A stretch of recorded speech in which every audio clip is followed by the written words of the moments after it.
अभी समय है प्रार्थना करने का। आप प्रार्थना कर सकते हैं बालेश्वर भाई, यदि आप प्रार्थना करना चाहते हैं आप प्रार्थना की शुरुआत कर सकते हैं।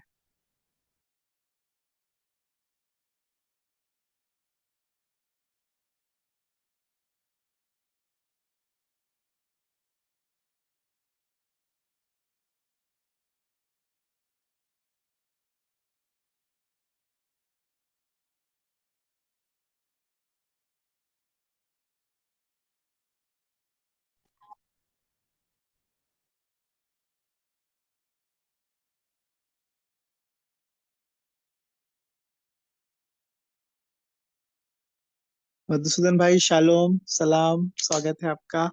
सलाम प्रार्थना। सलाम आपको भी। चलो जी भैया, प्रार्थना कर सकते हैं भैया, प्रार्थना शुरू। जी।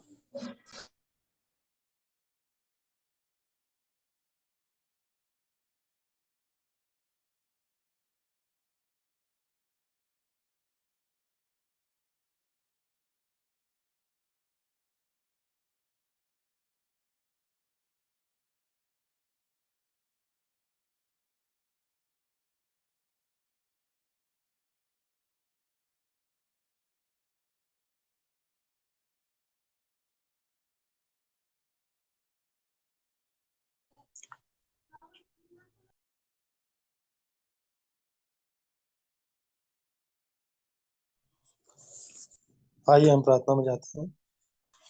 धन्यवाद धन्यवाद अनुग्रहकाली दयालु परमेश्वर पिता, प्रभु यीशु मसीह के नाम से आपके पवित्र चरणों में आते हैं प्रभु जी। धन्यवाद करते हैं प्रभु जी, आज के समय को जो आपने हमें दिया है प्रभु जी, कि हम आपकी संगति में पुनः एक बार इकट्ठे हो पाए प्रभु जी।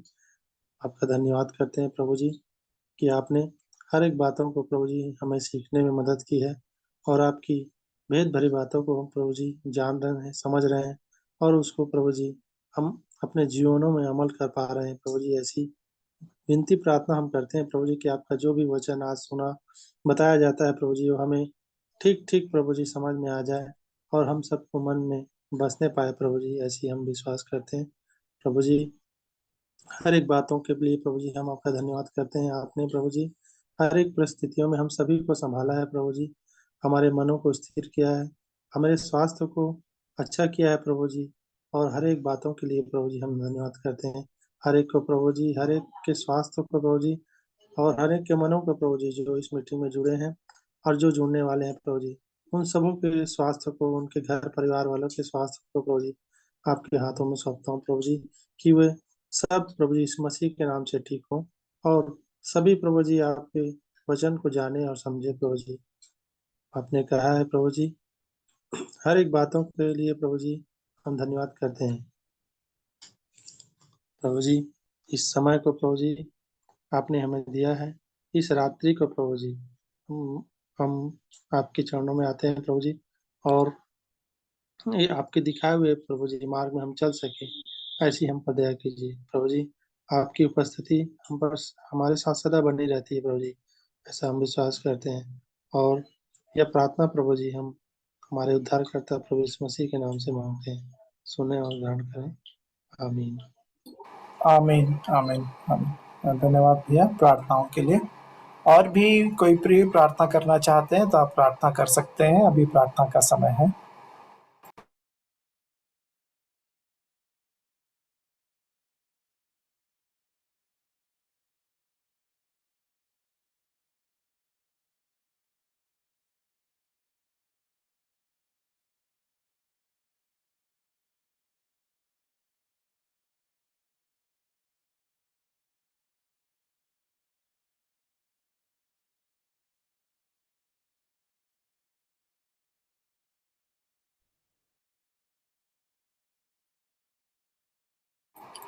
रविंद्र भैया शालोम, गुड इवनिंग, स्वागत है आपका मीटिंग में।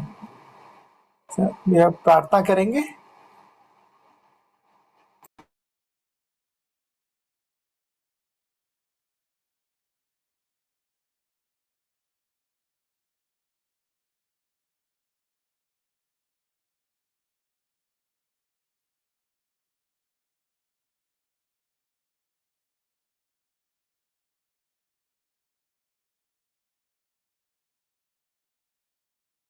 हेलो आशीष, गुड इवनिंग, जय मसीह की। स्वागत है आपका भी मीटिंग में। आपके साथ जो भी हैं पप्पू भैया, भाभी, अदिति, जो भी हैं, यदि आप भी कोई प्रार्थना करना चाहते हैं तो प्रार्थना कर सकते हैं। अभी अवसर है, प्रार्थना का समय है, तो जो भी प्रिय प्रार्थना करना चाहते हैं आपको अवसर है प्रार्थना करने के लिए। गुड इवनिंग बाबू, शालोम। Good evening.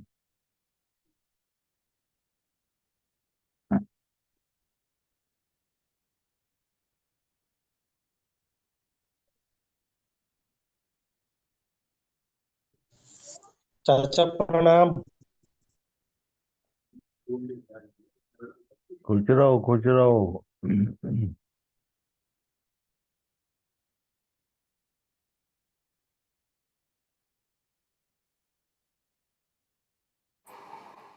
यदि कोई और प्रार्थना करना चाहते हैं तो आप कर सकते हैं। रविंद्र भाई, आप प्रार्थना करना चाहेंगे? आइए हम प्रार्थना करते हैं। हे पिता, आपके पवित्र चरणों के पास आए प्रभु जी। प्रभु जी, आपको आपने सुंदर समय दिया है प्रभु जी। आपकी उपस्थिति के लिए बहुत बहुत धन्यवाद प्रभु जी।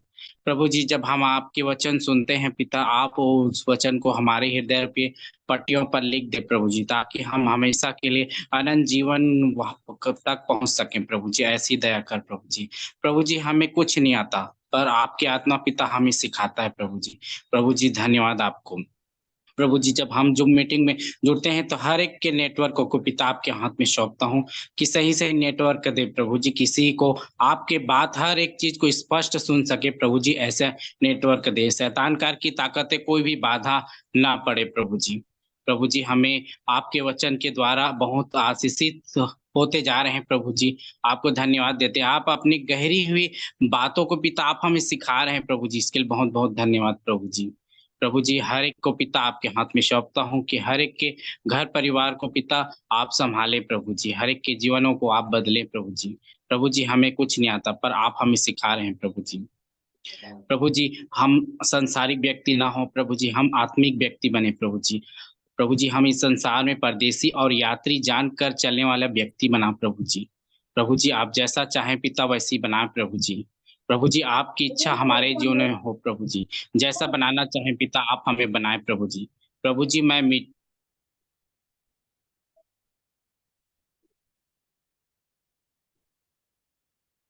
नहीं नहीं नहीं बिल्कुल ये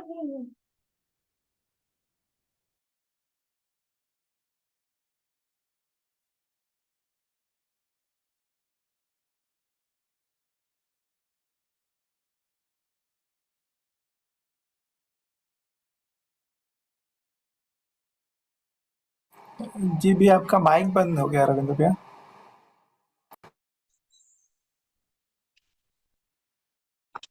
पिता आपके प्रभु यीशु के पवित्र चरणों के पास आए प्रभु जी। प्रभु जी, आप दयालु हैं, आप अनुग्रह करें हैं प्रभु जी। हम सबको पिता भला सुरक्षित चंगा रखा है, इसके लिए बहुत बहुत धन्यवाद प्रभु जी। आने वाले समय को पिता आपके हाथ में सौंपता हूँ कि हर एक के जीवनों को पिता आप बचा के रखें प्रभु जी। प्रभु जी, उस संसार के शैतानिक जो ताकतें हैं प्रभु जी, उससे भी हमें को बचा कर रख प्रभु जी।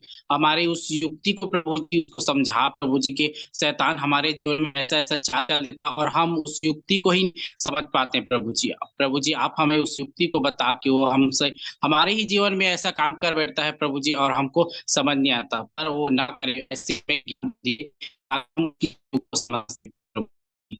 हमें संसार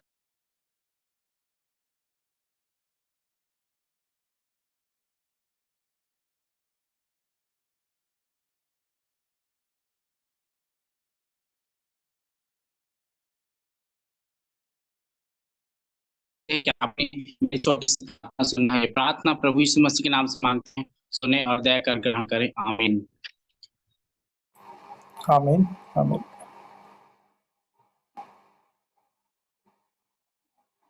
आशीष, आप प्रार्थना करना चाहेंगे क्या?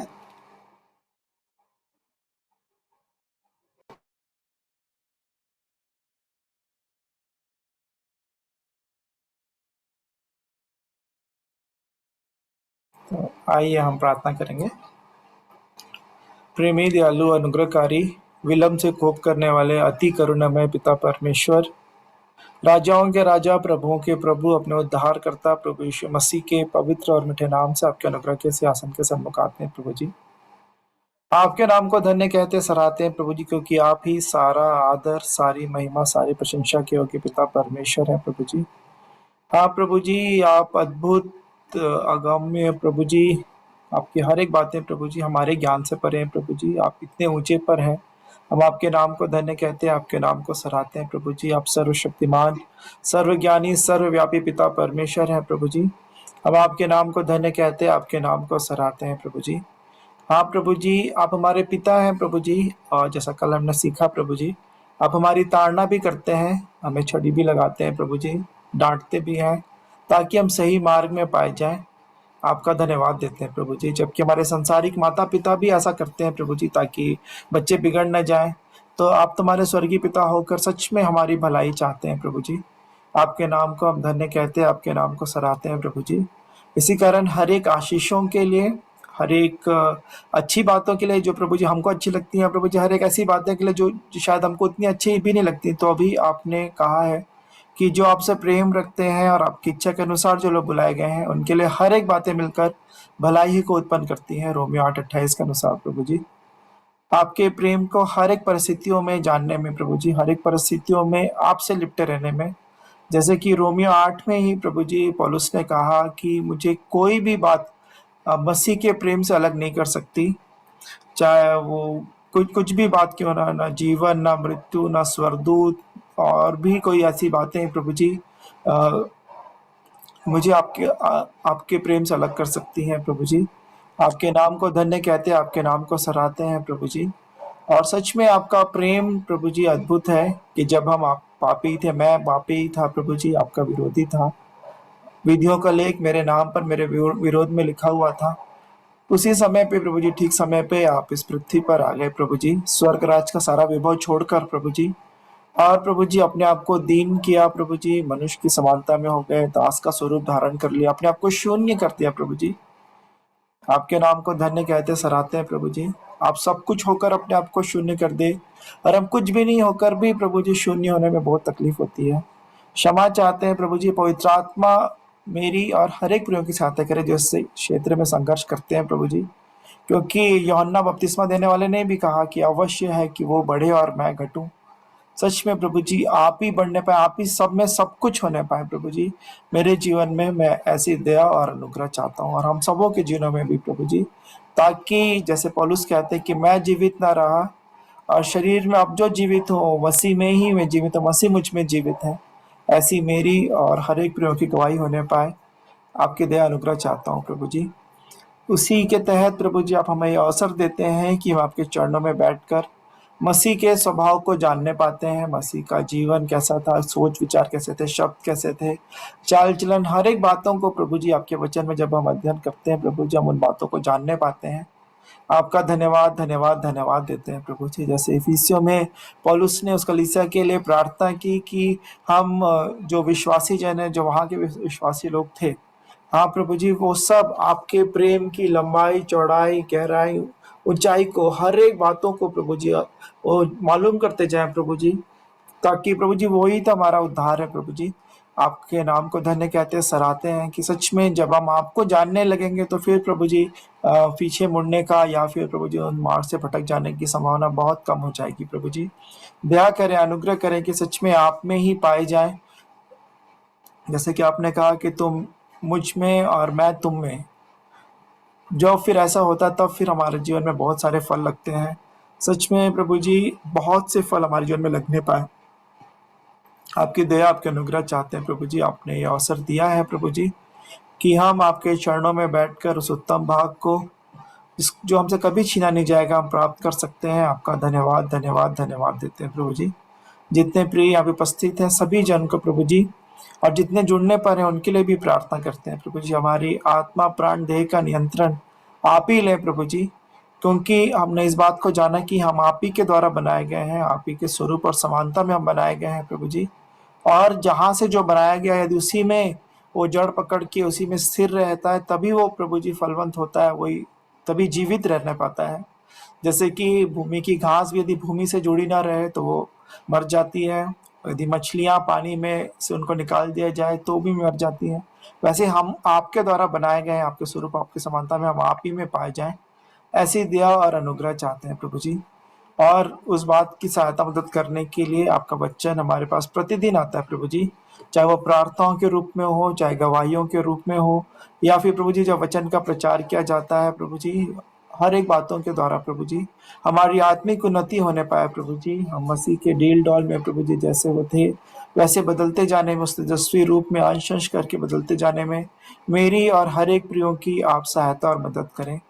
हाँ प्रभु जी, सच में ये जो समय है ये कोई ऐसा रूटीन का या ऐसी कोई हमारी धार्मिकता का काम बस ना रह जाए दूसरों को बताने के लिए नहीं, परंतु सच में व्यक्तिगत हमारे भीतरी मनुष्यत्व में वो बदलाव आने पाए प्रभु जी। क्योंकि आप तो मन को जांचने वाले पिता परमेश्वर हैं, आप तो उनको सदीकी फरीसियों को जान गए थे प्रभु जी कि ये लोग होठों से ही बस मेरा आदर करते हैं लेकिन इनका मन मुझसे बहुत दूर रहता है। दया करे, अनुग्रह करे, ऐसी हमारी किसी की भी ऐसी स्थिति ना हो प्रभु जी। हम सच में प्रभु जी पूर्ण मन से आपकी ओर फिरें। आपका वचन कहता है कि तुम अपने वस्त्रों को नहीं लेकिन अपने मन ही को फाड़ कर मेरे पास आ जाओ। हाँ प्रभु जी, दया करें, अनुग्रह करें प्रभु जी, हर एक उन व्यर्थ की बातों में जो संसार हमारे मन को आकर्षित करता है प्रभु जी, जो हमको मन भावना जो संसार की बातें लगती हैं प्रभु जी, उन बातों से प्रभु जी छूटने में, उन पे जय पाने में, उन अंगों को मार डालने में प्रभु जी सहायता और मदद करें प्रभु जी। आपने हमें आत्मा दिया है प्रभु जी, आपके आत्मा की तलवार जो वचन है प्रभु जी, सच में प्रभु जी उसका इस्तेमाल करने पाए, क्योंकि ये आपका वचन हर एक दोधारी तलवार से बहुत ही चोखा है और गांठ गांठ और गुदे गुदे को वार पर छेदता और हृदय और मन के विचारों को प्रभु जी वो जांचता है प्रभु जी। दया करें, अनुग्रह करें कि हम उस गहराई तक आपके वचन का इस्तेमाल करें कि वो प्रभु जी हर एक हमारे विचारों को, एक विचार जहाँ से शुरुआत होती है हमारे पापों की या अभिलाषाओं की प्रभु जी, वहीं पर ही उसको काटने पाए प्रभु जी। आपका वचन ऐसी दया अनुग्रह चाहते हैं। आपका वचन हमारे पाँव के लिए दीपक और मार्ग के लिए उजाला बने प्रभु जी। हर एक छोटे से छोटे निर्णयों में प्रभु जी और हर एक बड़े से बड़े निर्णयों में प्रभु जी आपका वचन ही वो आधार हो प्रभु जी, क्योंकि आप वचन आप स्वयं है। आदि में वचन था, वचन परमेश्वर के साथ था, वचन ही परमेश्वर था प्रभु जी। आप ही परमेश्वर पिता अपने वचन में अपने आप को अपने प्रकट कर दिया प्रभु जी, और प्रभु यीशु मसीह ने तो उसका मनुष्य रूप में भी प्रकट करके हमको दिखा दिया, और अपने अपने हमारी सहायता के लिए प्रभु जी पवित्र आत्मा भी दे दिया, क्योंकि आप हमारी कमजोरियों को जानते हैं। दया करें, अनुग्रह करें कि हम प्रभु जी ना तो बल पे भरोसा करें ना शक्ति पे, परंतु आपकी आत्मा पे, क्योंकि आत्मा के द्वारा ही हर एक बातें संभव है। ऐसी दया अनुग्रह चाहते हैं प्रभु जी। पवित्र आत्मा हमें हमारे पापों के विषय में, धार्मिकता के विषय में और न्याय के विषय में कायल करते रहे प्रभु जी, कि उस न्याय आसन के सामने फिर हमारे पास कोई अवसर नहीं रहेगा या किसी पे दोष लगाने का या बहाने बनाने का। अभी आपका आत्मा जब हमसे बातचीत करता है प्रभु जी, उसकी बात को नजरअंदाज ना करें। पवित्र आत्मा की आवाज को जब वो कहे कि मार्ग यही इसी में चलो, तब हम उसी में चलते हुए पाए जाए, दाहिने बाएं ना भटके। ऐसी दया और अनुग्रह चाहते हैं प्रभु जी। आप दया करें, अनुग्रह करें कि जितने लोग हम यहाँ पे इकट्ठा होते हैं प्रभु जी, हर एक के जीवनों में प्रभु जी हर एक आपका कार्य होने पाए, हर एक के परिवारों, हर एक के घरानों में प्रभु जी आपकी दया, आपके अनुग्रह चाहते हैं प्रभु जी, कि आपकी आत्मा जो प्रभु जी हमारे सहायक है, हमारे शिक्षक है प्रभु जी, जो हमें प्रभु यीशु मसीह आपकी बातें स्मरण दिलाती हैं प्रभु जी, जो हमें प्रभु जी आपके मार्गों में प्रभु जी चलना, हर एक बातों को ठीक ठीक करना जो आपका आत्मा सिखाता है प्रभु जी। आपके जो वचन जो हम पढ़ते हैं प्रभु जी, जो लिखे हुए वचन को, उसको प्रभु जी, उसके अर्थों को, उसके प्रकाशनों को हम पे प्रकट करता है प्रभु जी। आपका धन्यवाद देते हैं कि सच में आपके वचन से प्रभु जी हम उस प्रकाशित ज्ञान को प्रभु जी, प्रकाशित वचनों को, वचन के ज्ञान को, ना ही सिर्फ ज्ञान परंतु जीवन वो बनने पाए। ऐसी दया अनुग्रह चाहते हैं प्रभु जी। किसी भी रीति से हम अपने आप को धोखा देने वाले ना हो कि सिर्फ सुन रहे हैं लेकिन हमारे जीवन में चल नहीं रहे हैं प्रभु जी। आप दया करें, अनुग्रह करें, आपकी सहायता मदद चाहते हैं प्रभु जी। हर एक प्रिय जो प्रभु जी जो विभिन्न प्रकार के परेशानियों में, मुसीबतों में प्रभु जी चुनौतियों का सामना कर रहे हैं प्रभु जी, मैं हर एक के लिए प्रार्थना करता हूँ प्रभु जी, कि जैसे कि पौलुस ने बताया दूसरा कुरिन्थियों में प्रभु जी की वो परमेश्वर की सामर्थ, हाँ प्रभु जी आपका अनुग्रह है हमारी निर्बलता में प्रभु जी, वो सिद्ध होती है। आपकी सामर्थ हम पे छाया करती है जब हम निर्बल होते हैं और आपके और ध्यान लगाते हैं प्रभु जी, आपका आसरा देखते हैं प्रभु जी, आपका अनुग्रह हमारे लिए काफी है। उसी अनुग्रह के तहत सभी जन पाए जाएं। किसी भी रीति से जो परीक्षाएं, जो चुनौतियां हमारे जीवन में आती हैं प्रभु जी, हम आपके मार्ग से पीछे ना भटके प्रभु जी, क्योंकि इब्रानियों 10 में यही बात लिखी है कि अब बहुत ही थोड़ा समय रह गया है जबकि आने वाला आएगा और वो देर नहीं करेगा। और मेरा विश्वासी जन और मेरा धर्मी जन विश्वास से जीवित रहेगा, और यदि वो पीछे हट जाए तो मेरा मन उससे प्रसन्न नहीं होगा। फिर बाद में ये घोषणा की गई कि हम पीछे हटने वाले नहीं कि नाश हो जाएं, परंतु विश्वास करने वाले हैं कि प्राणों को बचाएं प्रभु जी। सच में ना ही सिर्फ अपने प्राणों को, दूसरे को भी, प्राणों को भी प्रभु जी हम बचाने वाले हो सकें, ऐसी दया अनुग्रह चाहते हैं प्रभु जी। विश्वास में हमें मजबूत करें प्रभु जी, जैसे कि चेलों ने कहा कि प्रभु हमारे विश्वास को बढ़ा दें। हाँ प्रभु यीशु मसीह, आपने पतरस के लिए प्रार्थना की कि वो विश्वास में मजबूत बने रहे, कि शैतान उन्हें फटकने पर था प्रभु जी। हाँ प्रभु जी, लेकिन सच में हम सभी के लिए भी कि हम विश्वास में मजबूत बने रहें प्रभु जी। हम सिर्फ नामधारी विश्वासी कहलाने वाले नहीं, परंतु सच में विश्वासी और विश्वास योग्य निकलने पाए प्रभु जी, ऐसी दया अनुग्रह चाहते हैं। खास तौर पे हमारी शक्ति की जो पहचान है प्रभु जी, वो विपत्तियों में ही होती है प्रभु जी। यदि नीति वचन कहता है कि यदि तू विपत्ति के समय साहस छोड़ दे तो तेरी शक्ति बहुत कम है। हाँ प्रभु जी, हमारी शक्ति की जांच प्रभु जी कठिन कठिन परिस्थितियों में ही होती है प्रभु जी।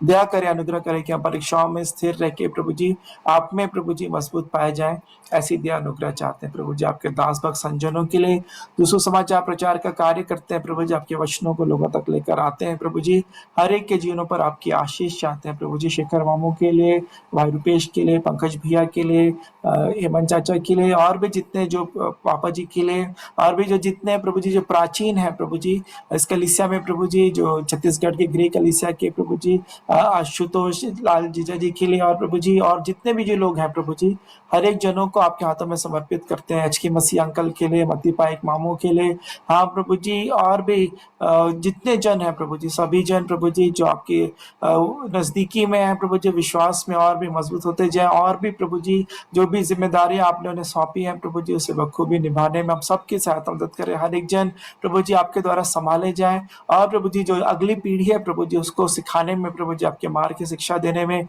जैसे कि यहोशू के दिनों में ये कमी पाई गई कि जो लोग, जिन लोगों ने लाल समुद्र पार किया था, जंगल में अद्भुत काम देखे थे, वो परमेश्वर पिता आपके आश्चर्य कर्मों को, जो उन्होंने मिस्र में जैसे छुटकारा उनको प्राप्त हुआ था, वे सारी बातें जो अगली पीढ़ी के लोग नहीं जानते थे प्रभु जी, और क्योंकि उनको ये बातें नहीं बताई गई थी प्रभु जी, ये सारी बातें अगली पीढ़ी तक भी ट्रांसफर होने पाए प्रभु जी, ऐसी दया अनुग्रह चाहते हैं। और जो अगली पीढ़ी है वो उसको विश्वास योग्य रहकर प्रभु जी दूसरों को भी प्रभु जी सिखाने पाए, वो भी उन बातों में बढ़ने पाए, ऐसी दया अनुग्रह चाहते हैं। और एक बच्चों के लिए, जवानों के लिए भी प्रार्थना करते हैं प्रभु जी कि वे सब प्रभु जी आप में पाए जाए, आप में संभाले जाए, आप में बढ़ते जाए प्रभु जी, कि आपकी जो सार्वभौमिक जो कलीसिया है वो प्रभु जी दिन प्रतिदिन, दिन दुगनी रात चौगनी उन्नति करती जाए, ऐसी दया अनुग्रह चाहते हैं। और फिर से पूरे दिन के समय को प्रभु जी, आज के समय को आपके हाथों में सौंपते हुए दुआ उद्धार करता प्रभु यीशु मसीह के पवित्र और मीठे नाम से मांग लेते हैं, आमीन आमीन।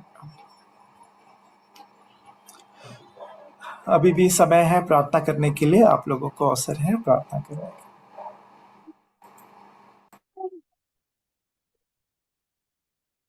पास्टर प्रणव सिंह फ्रॉम बैकुंठ, जी भैया, प्रार्थना करो। जी भैया। खुदा परमेश्वर यीशु मसीह के नाम में, यीशु मसीह के पाक लहू में धुल के आपके अनुग्रह दया के सिंहासन के सामने पिता परमेश्वर, हम पिता परमेश्वर आपको धन्यवाद देते हैं प्रभु, क्योंकि आप हमें जय के उत्सव में लिए फिरते हैं और अपने ज्ञान का सुगंध हमारे द्वारा हर कहीं पर फैलाते हैं। प्रभु आपको धन्यवाद देते हैं कि आप हमारे लेने वाले खुदा हैं। पिता पर हम धन्यवाद देते हैं प्यारे प्रभु कि आप हमसे बोलते और बातचीत करते हैं। पिता परमेश्वर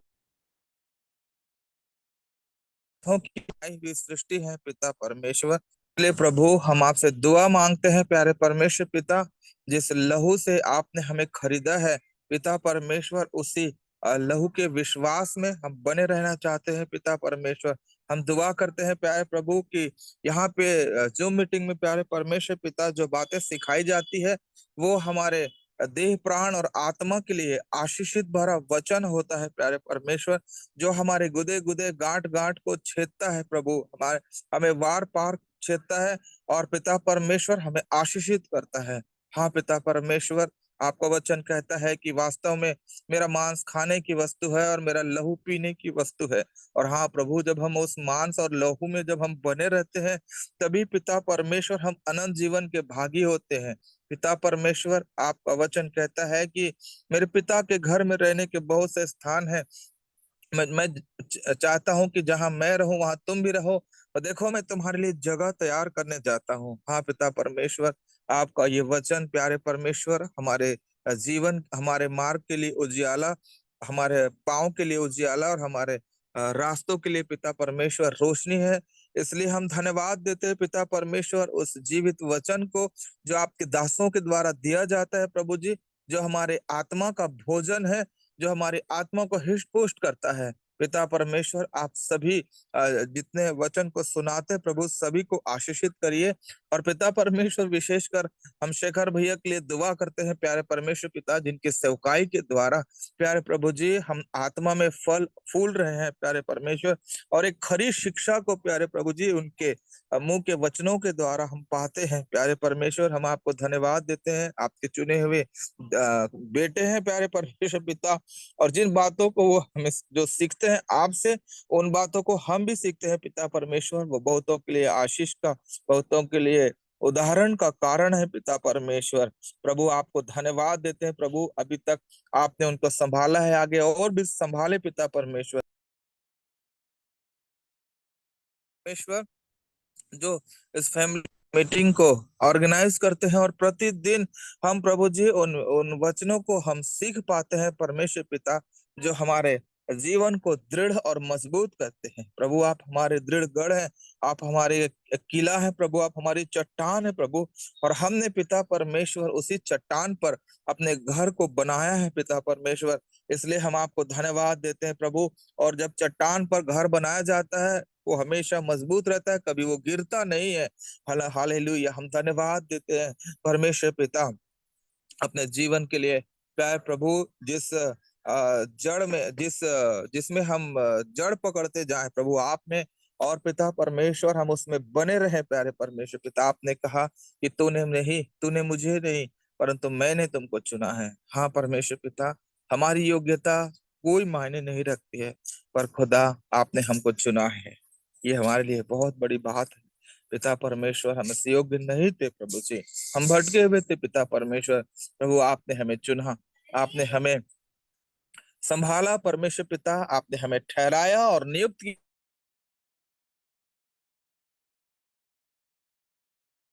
द्वारा खुदा परमेश्वर हम फल को लेके आ सके, ऐसा अनुग्रह होने दे पिता परमेश्वर। जो तोड़े आपने हमको दिया है प्रभु, उन तोड़ों का हम इस्तेमाल करने पाए, ऐसा अनुग्रह कर पिता परमेश्वर। प्रभु आपको धन्यवाद देते हैं, सारा आदर, सारी महिमा, सारा जलाल हम आपको देते हैं पिता, और मांगते हैं आपके प्रिय और इकलौते बेटे यीशु मसीह के नाम में, आमीन आमीन आमीन।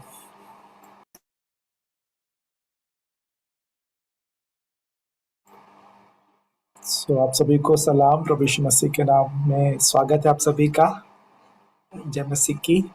और हम परमेश्वर पिता का धन्यवाद देते हैं कि उन्होंने एक बार फिर से ये अवसर दिया कि हम उनके चरणों में बैठकर इस संगति को कर सकते हैं, ताकि प्रभु की आवाज़ को हम सुन सकते हैं और अपनी गवाहियों को भी एक दूसरे की आत्मिक उन्नति के लिए हम शेयर कर सकते हैं। मैं परमेश्वर पिता का धन्यवाद देता हूँ। आगे के समय को हम प्रार्थना सहित परमेश्वर पिता के हाथों में समर्पित करेंगे। आइए प्रार्थना करेंगे। परमेश्वर पिता, प्रभु यीशु मसीह के नाम से आपके अनुग्रह के सिंहासन के सन्मुख आते हैं प्रभु जी।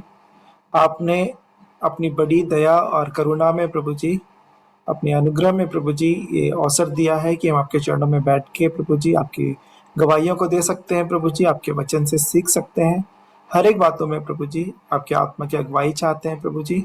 बोलने वाले को, सुनने वालों को आपके हाथों में समर्पित करते हैं प्रभु जी। हम सबों को सुनने वाले कान प्रदान करें कि आपका वचन जो आप हमसे कुछ कहें, हम कहने पाए कि हे प्रभु, कहे कि तेरा दास सुन रहा है। और प्रभु जी, इब्राहिम के समान कि मैं यहाँ हूँ प्रभु, ऐसे हम सब की हम सबका जीवन होने पाए, ऐसी दया अनुग्रह चाहते हैं। और हम उन 4 प्रकार की मिट्टियों में से प्रभु जी जो सबसे अच्छी जो मिट्टी थी प्रभु, अच्छी भूमि जो थी वो बनने पाए प्रभु जी, ऐसी दया और अनुग्रह चाहते हैं। देखो फिर से आगे के पूरे समय को आपकी आत्मा के नियंत्रण में सौंपते हैं, सबों के इंटरनेट कनेक्शन को, डिवाइसेस को, और उससे बढ़कर मनों को और हृदयों को प्रभु जी आपके हाथ में समर्पित करते हैं। अपनी आत्मा प्राण देह सहित हर एक जनों को आपके हाथों में सौंपते हुए दुआ उद्धार करता प्रभु यीशु मसीह के पवित्र और मीठे नाम से मांग लेते हैं, आमीन। सो अभी अवसर होगा गवाहियों का। यदि आप में से कोई कुछ बात शेयर करना चाहते हैं तो आप रख सकते हैं।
कोई भी गवाहियाँ, कोई भी वचन का भाग जो आपने पढ़ा, प्रभु ने आपसे बातचीत की, या पिछले दिनों जो हम इतने वचन सुन रहे हैं, तो हमने जो कुछ भी सीखा है आप रख सकते हैं। ज़रूरी नहीं कि बहुत लंबा समय लें, थोड़ी सी भी बात भी रख सकते हैं। तो अभी अवसर है गवाहियों का, यदि आप रखना चाहते हैं तो अभी अवसर है।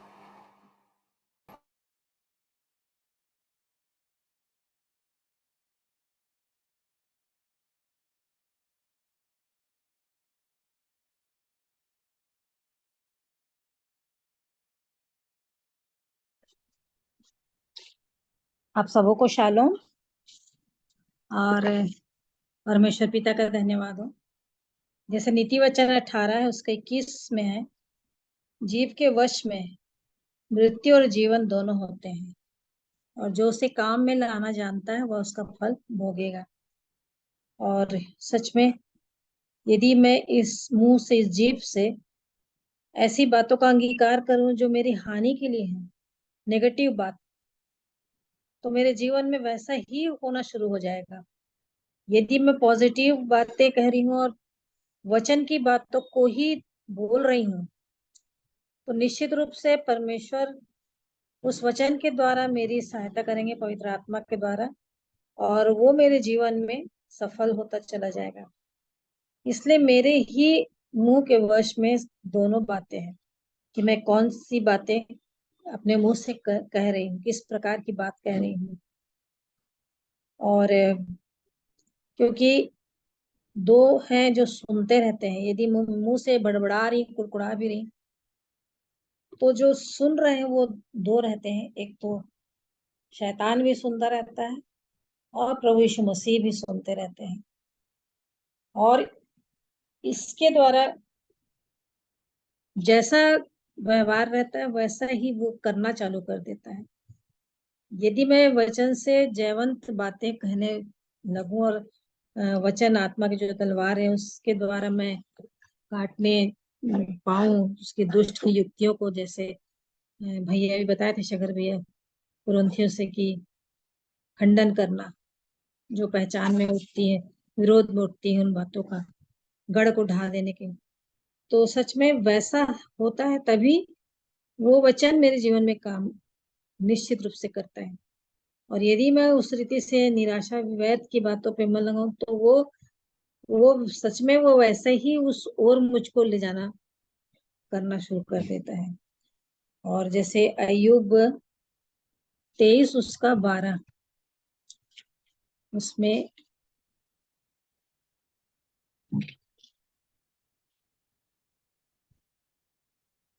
23 उसका 12 लिखा है, उसकी आज्ञा का पालन करने से मैं न हटा और मैंने उसके वचन अपने इच्छा से कहीं अधिक काम के जानकर सुरक्षित रखे।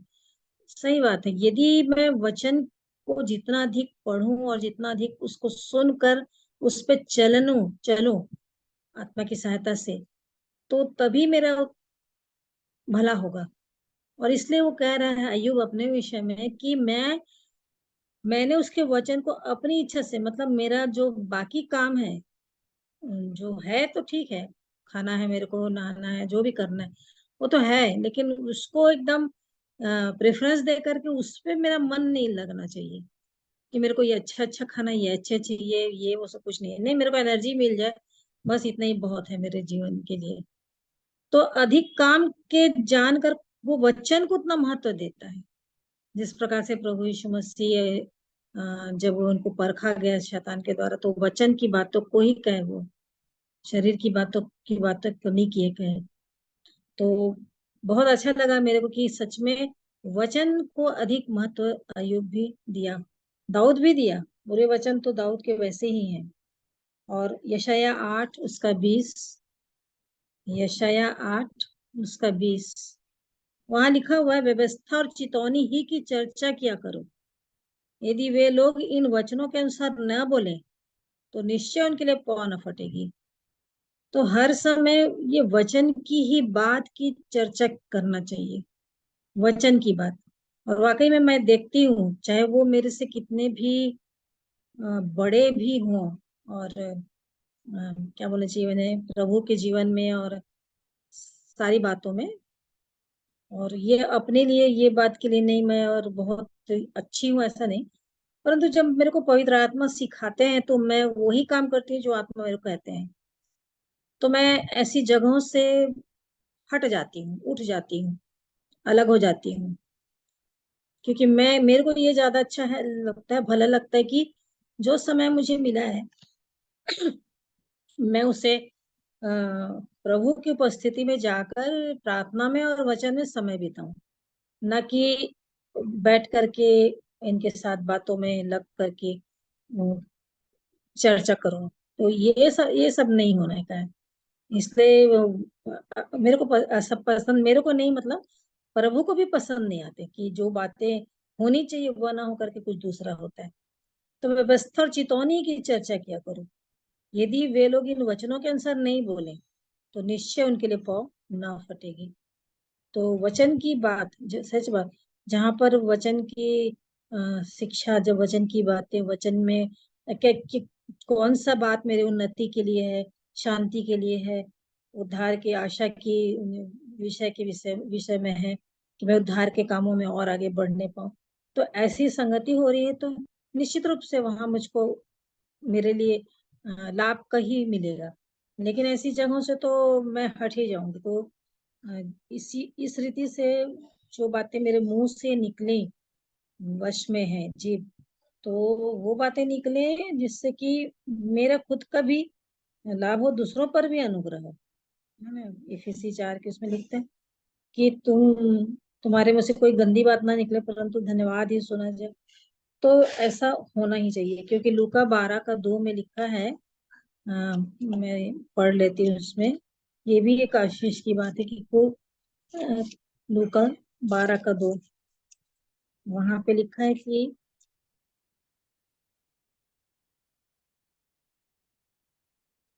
नहीं, मरकुस 12 का 2 है शायद। हाँ, नहीं, लूका 12 का 2। कुछ ढपा नहीं जो खोला ना जाएगा, और ना कुछ छिपा है जो जाना ना जाएगा।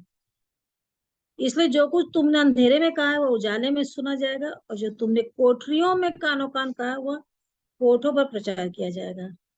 और सबोपदेशक में भी लिखता है कि शयन कक्ष में भी राजा को श्राप नहीं देना, मतलब मन में भी श्राप मत देना, मतलब किसी का कुछ बोलना ही मत, सोचना ही मत, कुछ नहीं करना है। उसका लेखा वो परमेश्वर उनके साथ हो जाएगा। लेकिन तुम्हारा तेरा संबंध इस वचन के अनुसार मेरे साथ सही रहना चाहिए। जैसे वो मूसा को हारून और मरियम कुड़कुड़ाते बड़बड़ाते हैं, और कितना एक अद्भुत बात वहां पे लिखी हुई है, गिनती 11 में है।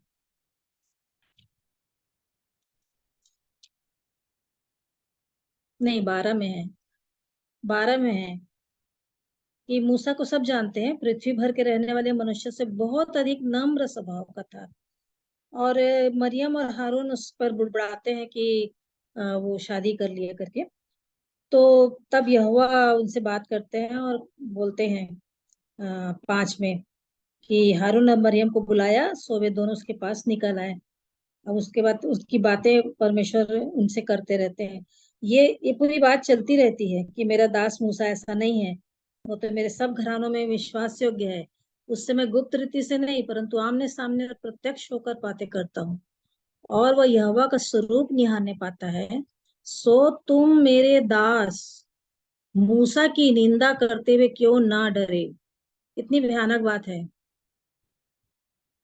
किसी भी दास में, किसी भी दास के लिए, क्योंकि रोमी 14:2 मैं जानती हूँ कि उसका संबंध परमेश्वर से, वो चाहे गिरे चाहे उठे, वो तो अपने आप उसका संबंध फिर से ठीक हो जाएगा।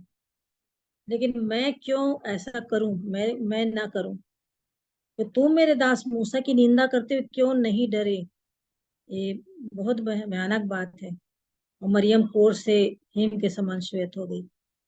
तो उसके बाद हारून बोलता भी है कि हम दोनों ने मूर्खता की वरन पाप भी किया, या पाप हम पर न लगने दे। 11 में बीच में। और देख मूसा का नम्रता की, वो फिर प्रार्थना करता है, यहोवा की दुहाई देता है 13 में, चंगा कर दे करके। फिर भी वो 7 दिन तक छावनी के बाहर रहती है। तो इस प्रकार से वाकई में पहला शामिल 24 भी बागे की छोड़ को पछताता है फाड़ करके दाऊद। और बोलता है मौका मिला मेरे को 2-3 बार, लेकिन नहीं, अभिषेक वो जान रहा है दुष्ट आत्मा आ गई है, पवित्र आत्मा चला गया, पर नहीं बोलता। वो अभिषेक थे भाई, चुना हुआ है, मैं कभी कुछ नहीं करूंगा। तो प्रभु धन्यवाद हो कि इन सारे वचनों से प्रभु मुझको बताते चिताते हैं। और जो कोई बोलता भी है तो मैं, मेरे मुंह से ये निकलता है कि वो बातें जो हैं वो उस रीति से ना लें, लेकिन उसको इससे लें कि उस समय का क्या था, सिचुएशन क्या था, कैसा था, क्यों हम व्यर्थ बात बोल करके उसके विषय में वो करें। क्योंकि वो बात भी मेरे को याद आ जाती है, 1 कुरिन्थी 4 का हमेशा याद आता है कि 5, 1 कुरिन्थी 4 का 5।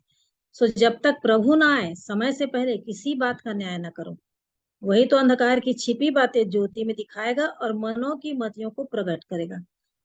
तो किसी के लिए कभी भी कोई कुछ भी होता रहे, पर अपने आप मन में सोच करके व्यर्थ बात नहीं सोच लेना है, और न्याय भी नहीं करना है। एक दिन तो आएगा, वो तो हो जाएगा, लेकिन मैं क्यों करूं, मैं नहीं। मुझको प्रभु वचन से जो बता रहे हैं उसमें मैं चलूं। मैं प्रभु का बहुत धन्यवाद देती हूँ कि इन सारी बातों से प्रभु सिखाते रहते हैं, और प्रभु के नाम की महिमा हो। आप सबको शालूम।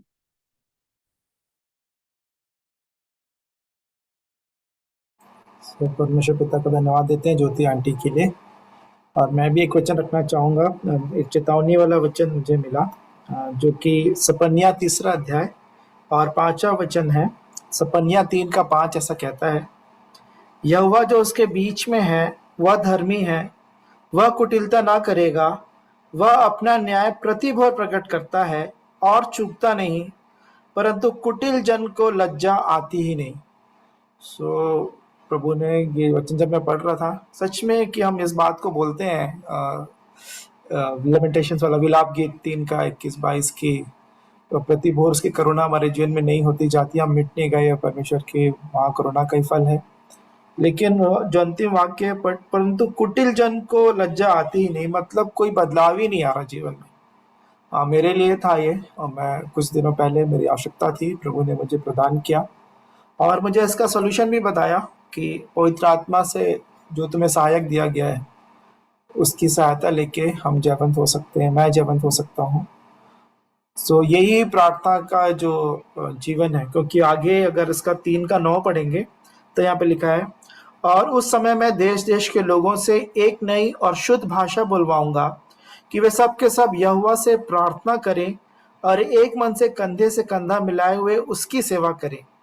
मेरी तीतर बितर की हुई प्रजा मुझसे विनती करती हुई मेरी भेंट बनकर आएगी, कि वो भेंट बनकर आएंगे अपने आप को चढ़ाने के लिए। तो प्रार्थना के द्वारा ही कंधे से कंधा मिला के एक साथ में मिलकर प्रभु के सामने समर्पित करने के लिए, तो फिर मैं व्यक्तिगत तौर से शुरुआत होती है कि अपने व्यक्तिगत जीवन में प्रभु ने मुझे इस वचन को चेतावनी के रूप में दिया कि वो प्रतिभोर तो अपनी, मैं फिर से पढ़ूंगा 3:5 को, सपन्या 3:5 को। यहोवा जो उसके बीच में है वह धर्मी है, वह कुटिलता ना करेगा, वह अपना न्याय प्रतिभोर प्रकट करता है और चूकता नहीं, परंतु कुटिल जन को लज्जा आती ही नहीं। सो प्रभु मेरी सहायता किया उन्होंने पिछले दिनों, और प्रतिदिन प्रभु में मैं बना पाया जाऊं, जिससे प्रभु मेरे जीवन से प्रसन्न हो, किसी व्यक्ति से पवित्र आत्मा शोकित ना हो, जिसके मेरे उद्धार के दिन के लिए छाप दी गई है। सो प्रभु मेरी सहायता करे, पवित्र आत्मा की सहायता लेते हुए जीवन जीने में प्रभु मेरी सहायता करें। तो मुझे भी आप प्रार्थना में भी स्मरण रखिएगा। मैं परमेश्वर पिता का धन्यवाद देता हूँ उनके इस जीवित वचन के लिए। अभी भी अवसर है, यदि आप में से कोई बात शेयर करना चाहते हैं, कोई वचन, कोई अनुभव गवाही के रूप में या वचन के प्रकाशन के तौर पे, अभी अवसर है। जय मसीह की। मैं एक बात शेयर करना चाहती हूँ। मैं बहुत समय से मीटिंग में शामिल, ये ग्रुप में शामिल होना चाहती थी, पर किसी काम से मैं हो नहीं पा रही थी। कई बार मन कहता था कि शामिल होना है, लेकिन घर के कुछ काम, ट्यूशन वगैरह रहती थी। फिर एक बार साइमन ब्रदर ने बोला था कि अगर आप लोग परमेश्वर के लिए समय नहीं दे सकते और अपने दैनिक कार्यों के लिए, अपने सब बातों के लिए आपके पास समय है, तब से मेरे मन में था कि मैं कैसे भी इस टाइम को एडजस्ट करूंगी। और सबसे बड़ी बात कि मैं अमन का धन्यवाद देना चाहती हूँ कि रोज लिंक शेयर करते हैं। इसके पहले भी मैं इस ग्रुप से जुड़ी थी और उसी में शामिल थी, लेकिन उस समय ग्रुप में इस तरह से लिंक शेयर नहीं होता था। हमको स्क्रॉल करके बहुत ऊपर जाना पड़ता था और ढूंढना पड़ता था कहाँ वो लिंक है, और इस तरह से हम भाई शेखर की उसमें मीटिंग में शामिल होते थे। लेकिन आपका उत्साहवर्धन करना चाहूंगी कि आप इस मीटिंग के लिए आप बहुत परिश्रम करते हैं। ये परिश्रम सबको दिखाई नहीं देता। सब लोग जब प्रार्थना करते हैं तो जो वचन बांटता है उसके लिए करते हैं, या जो गवाही देता है उसके लिए करते हैं, पर सच में जो पीछे काम करते हैं वो उन लोगों का भी बहुत उत्साहवर्धन होना चाहिए। तो परमेश्वर का धन्यवाद करती हूँ। एक वचन पढ़ना चाहूंगी जिसने मुझसे पिछले समय में बात किया। वो है रोमियो 13:11 से। समय को पहचान कर ऐसा ही करो, इसलिए कि अब तुम्हारे लिए नींद से जाग उठने की घड़ी आ पहुंची है, क्योंकि जिस समय हमने विश्वास किया था उस समय के विचार से अब हमारा उद्धार निकट है। इसी के साथ इब्रानियों 5:12 में भी जब मैंने पढ़ा तो यही बात थी कि समय के हिसाब से तो तुम्हें गुरु हो जाना चाहिए था, परंतु गुरु तो बहुत दूर की बात है, हम अभी तक ठीक से चेला भी नहीं हो पाए हैं। तो ये बात मुझे बहुत तकलीफ दे रही थी, और अपने आप को जब जांचने लगी तो जब नींद से जाग उठने का समय आ गया। अगर हम गुरु नहीं हुए हैं, मतलब चेला भी अगर ठीक से नहीं बन पाए हैं, तो जरूर हम कहीं ना कहीं नींद में है, या सो रहे हैं, या आलस कर रहे हैं। जैसे नीति वचन 6:19 में बोलता है कि हे आलसी, तू कब तक सोता रहेगा, तेरी नींद कब टूटेगी।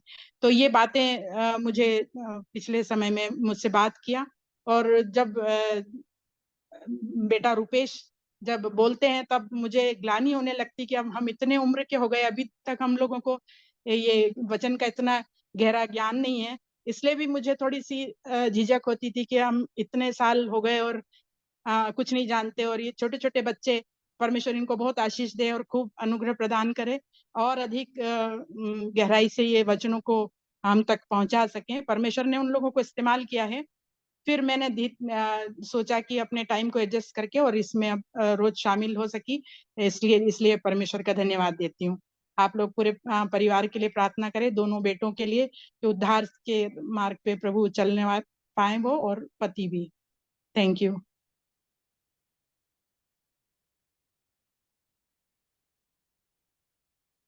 Thank you aunty. परमेश्वर पिता का धन्यवाद देते हैं उन वचनों के द्वारा आंटी की सहायता करने के लिए। जैसा आंटी ने प्रार्थना विषय दिया, हम जरूर से एक दूसरे के लिए प्रार्थना करते रहें, क्योंकि आज मुझे एक ये वचन भी मिला था इब्रानियों में ही, जो कि है इब्रानियों में 13वें अध्याय में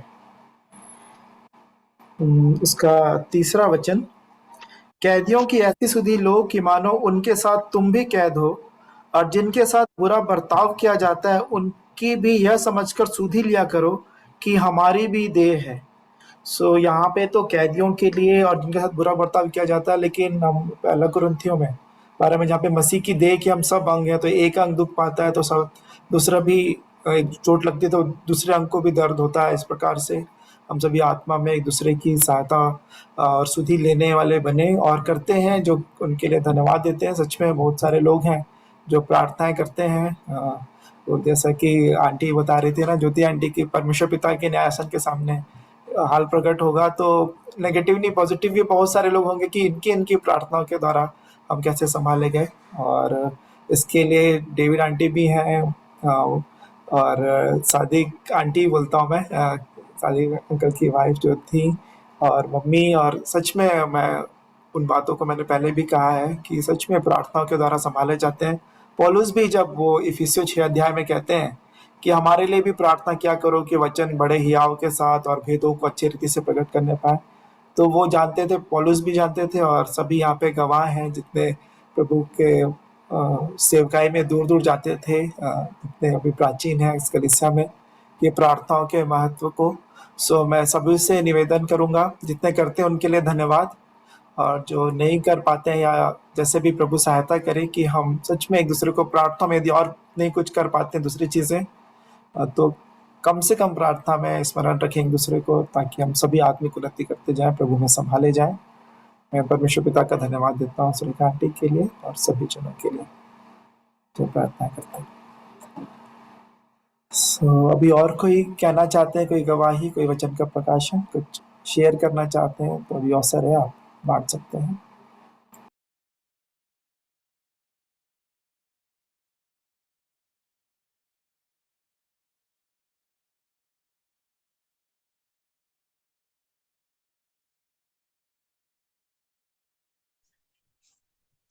आप सबको जय मसीह की। मैं भी अपने परमेश्वर पिता का मसीह में एक बार फिर से धन्यवाद करती हूँ आज के दिन के लिए और इस संगति के लिए और हर एक के लिए। और एक्चुअली 2 दिन पुरानी बात है ये। मेरी मम्मी की एक्चुअली तबीयत खराब थी और मैं बहुत ज़्यादा अपसेट हो रही थी मैं। और जब मैं एक्चुअली ये मतलब कुछ पुराना भी है, 2 दिन पहले मेरे से जो बात हुई प्रभु की, मैं उसको बताना चाह रही हूँ कि मैं जब ऐसे सुबह उठी और लेट हो गया था मुझे उठने में, और मेरी क्लास थी मॉर्निंग की, और मैं जस्ट वचन को ऐसे जस्ट प्रेयर की और मैं बोली प्रभु मैं वचन तक पढ़ने का टाइम नहीं निकाल पाई आज मैं। और मैं उठ के तैयार होने लगी अपनी क्लास के लिए, और मैं किचन में थी। उसके बाद फिर मेरे को अचानक शेखर भैया का वो सारा वचन याद आया। मैं उसको मनन करने लगी एक्चुअली, जो उत्पत्ति 1 में कि कैसे परमेश्वर ने सबसे पहले जो काम करता है परमेश्वर, तो वो उसने कहा, तो जब वो कहता है तो हमें सुनना है। तो मुझे वही बातें याद आने लगी कि मुझे सुनना है बोलने की बजाय। तो मैं शांत हो गई और मैं जस्ट ऐसे सोचने लगी उन वचनों को।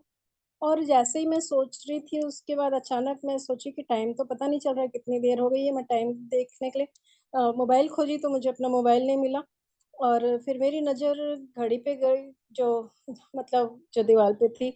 और जैसे ही मैं मेरी नज़र उस पर गई, तो हालाँकि मेरी आदत नहीं कभी भी घड़ी देखने की, और जो बच्चे मेरे पास हैं, ये बच्चे ही मुझे गिफ्ट में दिए थे, तो इसलिए वो जस्ट अभी मेरे टीचर्स डे वाले दिन था वो गिफ्ट दिए थे मुझे, तो जल्दी से नज़र मेरी उधर उठती नहीं है। तो मैं जैसे ही घड़ी को देखी और मैं एकदम से, जैसे किसी ने मुझे कहा कि इतनी भी चिंता प्रभु करता है। मैं बोली प्रभु इतनी छोटी बात की चिंता, कि मुझे टाइम देखना था और मैं अपना मोबाइल खोज रही थी टाइम देखने के लिए, और मेरी नज़र को प्रभु ने उठाया। मैं नहीं देखी, प्रभु ने उठाया और मुझे बताया भी।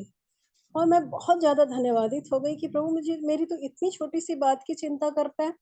और उसके बाद प्रभु ने मुझे 2 साल पुरानी बात याद दिलाई, जब 2020 की बात है ये, कि जब मैं एक बार हरियाणा से, तब मैं अप डाउन करती थी दिल्ली और मुझे 9 बजे क्लास लेने के लिए पहुँचना पड़ता था पालम, तो मैं डायरेक्ट पालम आती थी हरियाणा से और मुझे 9 बजे पहुँचना होता था, तो मैं बहुत उस समय भी जल्दबाज़ी में निकलती थी क्योंकि उस समय भी कुछ-कुछ ऐसे गड़बड़ियाँ चल रही थी दिल्ली में, बॉर्डर क्रॉस करना पड़ता था और वो शायद किसान आंदोलन का टाइम था कि पूरे बॉर्डर सील था। तो मुझे बड़ा टाइम लगता था, घूम-घूम के आना पड़ता था। तो फिर मैं उस दिन भी उठी जल्दी से और तैयार हुई, एक्चुअली उठने के बाद मैंने लौकी कोफ्ता बनाई थी उस दिन मैं, और मैं किचन से तुरंत निकल के तैयार होने लगी और जल्दी पहुँचना है करके मैं निकल कर आ गई दिल्ली। और फिर मैं पूरी क्लास ली, पालम गई, द्वारका मोड़ में क्लास ली, द्वारका में क्लास ली, कोचिंग सेंटर जितने थे, मैंने पूरी क्लास लिया। उसके बाद जब मैं लौटी हरियाणा, जस्ट 1 किलोमीटर बाकी था मेरे घर को और मुझे आवाज़ आई कि नहीं, मुझे याद आया कि आज क्या तू गैस बंद की थी घर से निकलने से पहले? तो मुझे ध्यान आया कि मैं बिना गैस बंद किए ही आ गई हूँ और मुझे लगा कि क्यों मुझे अभी याद आया? मैं इतनी क्लासेस लेते समय, आते-जाते मुझे याद क्यों नहीं आया? और जब घर पहुँचने को 1 किलोमीटर बाकी, सिर्फ़ 1-2 मिनट में मैं घर पहुँच जाऊँगी, तब क्यों मुझे याद आया? और मैं बहुत ज़्यादा घबरा गई। फिर कोई चारा नहीं था सिवाय इसके कि मैं प्रार्थना करती प्रभु से। मैं बस उतने 1-2 मिनट में मैं प्रभु से माँगने लगी कि प्रभु, ना तो मेरा घर जला हो और ना ही कुछ ऐसा नुकसान हुआ हो, क्योंकि नीचे में जो लेडी रहती थी वो जाट थी और जाट लोग थोड़ा-सा ऐसे ही अलग टाइप के होते हैं, तो मुझे बड़ा डर भी लगा। लेकिन मैंने सारी चीज़ों को बड़े विश्वास के संग प्रभु के हाथ में मैं देते जा रही थी कि प्रभु, ना कुछ जला हो और बदबू भी ना आए घर के बाहर। मैं इतना तक माँगी, मुझे मालूम था कि क्या हुआ होगा, मतलब फिर भी मैं माँगे जा रही थी और जस्ट गाड़ी स्टैंड में लगा के मैं जल्दी-जल्दी अंदर जा रही थी और मैं कोशिश भी कर रही थी कि उस जलने की महक आ रही होगी घर के बाहर तक। लेकिन मैं घर का दरवाज़ा खोली, मैं किचन में गई, किचन में भी वो बाँस नहीं थी और गैस ऑन था और उसके बाद जब मैं उसका ढक्कन हटाई तो वो उसमें तब बदबू आई जलने की और वो जलना भी जो हुआ था वो डार्क ब्राउनिश हुआ था, बस पूरा जलकर ला मतलब राख नहीं हुआ था वो। और मेरा टाइमिंग था 8:30 से लेके 3:30, मैं घर जब पहुँची वो 3:30 हो रहा था और तब तक गैस ऑन था। और मेरी सब्ज़ी पूरी जल के, सब्ज़ी तो जली ठीक है, लेकिन उसके अलावा कुछ भी नहीं हुआ था, बदबू तक जैसे-जैसे मैंने माँगा था प्रभु से कि बदबू भी ना आए, कि प्रभु कितना बड़ा मतलब बदनामी और बहुत बड़ी बातें हो जाएँगी कि गैस ऑन छोड़कर चली गई है ताला लगा के और दिल्ली गई है, तो बहुत बड़ी बात हो जाएगी। तो मैं हर चीज़ को प्रभु को बस बोलते आ रही थी और एज़ इट इज़ ही मुझे मिला जो-जो मैं माँग रही थी, वह प्रभु ने मुझे उस बात को याद दिलाया कि इतनी भयानक दशा में जब मैं तुझे बचा सकता हूँ, चाहता प्रभु तो मुझे क्लास के बीच में याद दिलाता, रास्ते में याद दिलाता, लेकिन नहीं, जब मैं बिल्कुल घर पहुँचने वाली थी तब प्रभु ने मुझे याद दिलाया। और ऐसे जब मैं, हालाँकि मैं भिलाई में भी ऐसे ही जॉब करती थी, मुझे धमधा मेरा एरिया था, गुंडरदेही था, पाटन था, सारा एरिया मुझे खुद कवर करना पड़ता था और उस वक़्त भी मैं माँगती थी प्रभु से कि प्रभु, सूरज ना डूबे जब तक मैं घर ना पहुँचूँ। और जब मैं घर पहुँचती थी तो गेट पे मुझे प्रभु सूरज को दिखा के मुझे मेरी प्रार्थना को याद दिलाता था कि देख, नहीं डूबा है सूरज। मैं बहुत धन्यवाद देती थी और मैं चीज़ सब एक के बाद मुझे पूरी वो अपनी पुरानी बातों को प्रभु याद दिला रहा था और मैं प्रभु को धन्यवाद देते जा रही थी। और फिर मुझसे प्रभु ने कहा, तो क्या इतनी बड़ी-बड़ी बातों में जब मैंने तुझे बचाया, क्या मैं तेरे माँ-बाप को नहीं बचा सकता? मैं ब मतलब एकदम से टूट-सी गई। मैं बोली प्रभु, हाँ, फिर प्रभु ने कहा, क्या मेरे लिए कोई काम कठिन है? मैंने कहा नहीं प्रभु, कोई भी काम कठिन नहीं है। और जब मैं दरवाज़ा बंद करके निकल रही थी अपने घर से परसों, मुझे गेट में फिर आवाज़ आई, क्लेश में स्थिर रहो और आशा में आनंदित रहो, प्रार्थना में नित्य लगे रहो। मुझे थर्ड लाइन याद नहीं आ रही थी, लेकिन हल्की-हल्का सा कुछ ऐसी आवाज़ आई। 2 लाइन तो मुझे क्लियर आया, लेकिन एकदम से प्रभु बोला कि जितना जो क्लेश का समय है उसमें स्थिर हो जाओ। और फिर आशा में आनंदित की जो प्रार्थना मैं माँग रही हूँ, मुझे उन पुराने दिनों को याद दिलाया कि कैसे मैं प्रार्थना करती थी और उस चीज़ के लिए धन्यवाद देती थी मैं प्रभु का। और मतलब एक आशा के साथ प्रार्थना करती थी, लेकिन इन दिनों ऐसा नहीं है मेरा जीवन। तो प्रभु मुझे उन दिनों उन बातों को याद दिलाया कि आशा में आनंदित रहो और प्रार्थना में नित्य लगे रहो। मैं जाके क्लास में खोली वचन को तो वो थर्ड लाइन वही थी, प्रार्थना में नित्य लगे रहो और मैं प्रभु को इतना धन्यवाद दी। प्रभु मुझे एकदम से उस नेगेटिविटी से निकाला और मैं मम्मी को फ़ोन की और मैं पूरे विश्वास के साथ और मम्मी को बोले कि हाँ, मुझे आज बहुत अच्छा लग रहा है, मैं बिल्कुल ठीक हूँ, फिर कल भी। और प्रभु ने अद्भुत तरीके से मुझे इन सारी मेरी मतलब जो मेरा मन का जो भी नेगेटिविटी थी, द्वंद था, प्रभु ने हटाया उन सारी बातों को और मैं अपने परमेश्वर पिता का हृदय से धन्यवाद देती हूँ क्योंकि इस समय मैं ऐसे समय में हूँ कि मुझे 2 तरफ सोच में पड़ गई हूँ। बच्चे भी बहुत परेशान होते हैं जब वो सुनते हैं कि अगर मैं भिलाई चले जाऊँगी तो। तो आप लोग प्लीज़ इन सारी चीज़ों को प्रेयर में रखिए कि मुझे बीच में कुछ काम ऐसा ना करना पड़े कि मेरी गवाही भी बिगड़े और बच्चे भी छूटें। मेरे मम्मी-पापा भी ठीक रहें और मेरा मन भी ऐसा कुछ ना हो और प्रभु सारी चीज़ों को अपने कंट्रोल में रखे और प्रभु ने रखा है, फिर भी आप लोग सारी बातों के लिए प्रार्थना करें। हाँ, मैं धन्यवाद देती हूँ कि सच में प्रार्थनाएँ तो होती हैं, मैं सुनती भी हूँ जब स्टार्टिंग में 7 बजे जुड़ते हैं। मैं सबका धन्यवाद करती हूँ और एक बार फिर से अपने पिता का धन्यवाद करती हूँ और सारी महिमा प्रभु को देती हूँ। आप सबों को जय मसीह की। परमेश्वर पिता का धन्यवाद देते हैं निमिषा दीदी के लिए, उनकी गवाही के लिए। और अभी अवसर होगा कि अब हम वचन के भाग में जाएंगे और मैं शेखर मामू से निवेदन करूंगा कि वो अगुवाई करें वचन के भाग। तो इससे पहले कि वचन के भाग में एंटर करें, मैं सबका स्वागत करता हूं इस अध्ययन में। विशेष बातें आज फिर से प्रभु ने मुझे आगाही की है कि मैं शेयर करूं, और जो हमारा विषय पिछले दिनों चल रहा था उसी को कंटिन्यू आगे करेंगे। अभी एक प्रश्न का उत्तर नहीं आया है, ये 30 साल का डिफरेंट क्या था। तो उस वहां तक पहुंचने के लिए जो बातें जरूरी है कि इजी समझ में आए, वो मैं फॉलो कर रहा हूँ जैसा प्रभु ने मेरी सहायता की है। पर इससे पहले कि हम आगे बढ़ें, पहला पत्रस 2 अध्याय उसके 9 और 10 पद को एक बार पढ़ाना चाहता हूँ। मैं अक्सर प्रार्थनाओं में सुनता हूँ, मैं प्रार्थनाओं को बहुत ध्यान से सुनता हूँ, विशेषकर हमारे कोरबा क्षेत्र से कुछ जो नए भाई बहन है उनकी उनके ये सोच है, उनके शब्दों से प्रकट होता है कि प्रभु हम तो कुछ नहीं है। क्या लिखा है 9 और 10?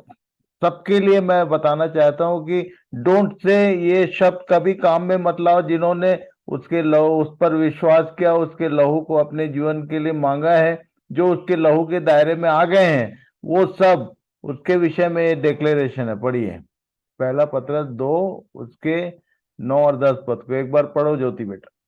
पर तुम एक चुना हुआ वंश और राजपदधारी याजकों का समाज और पवित्र लोग और परमेश्वर की निज प्रजा हो।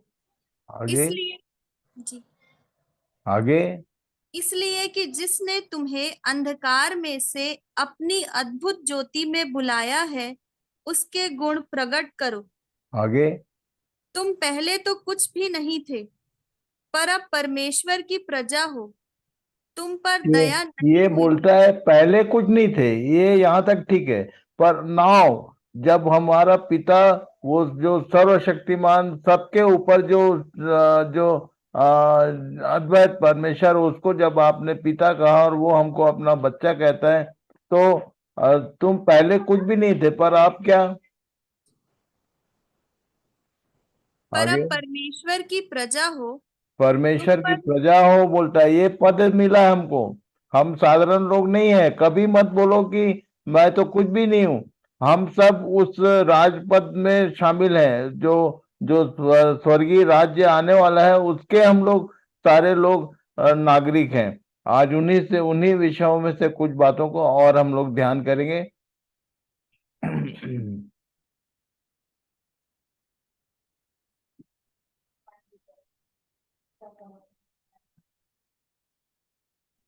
दूसरा पत्र 3 का 10 से 13 पद तक पढ़िए। प्रभु का दिन चोर की नाई आ जाएगा।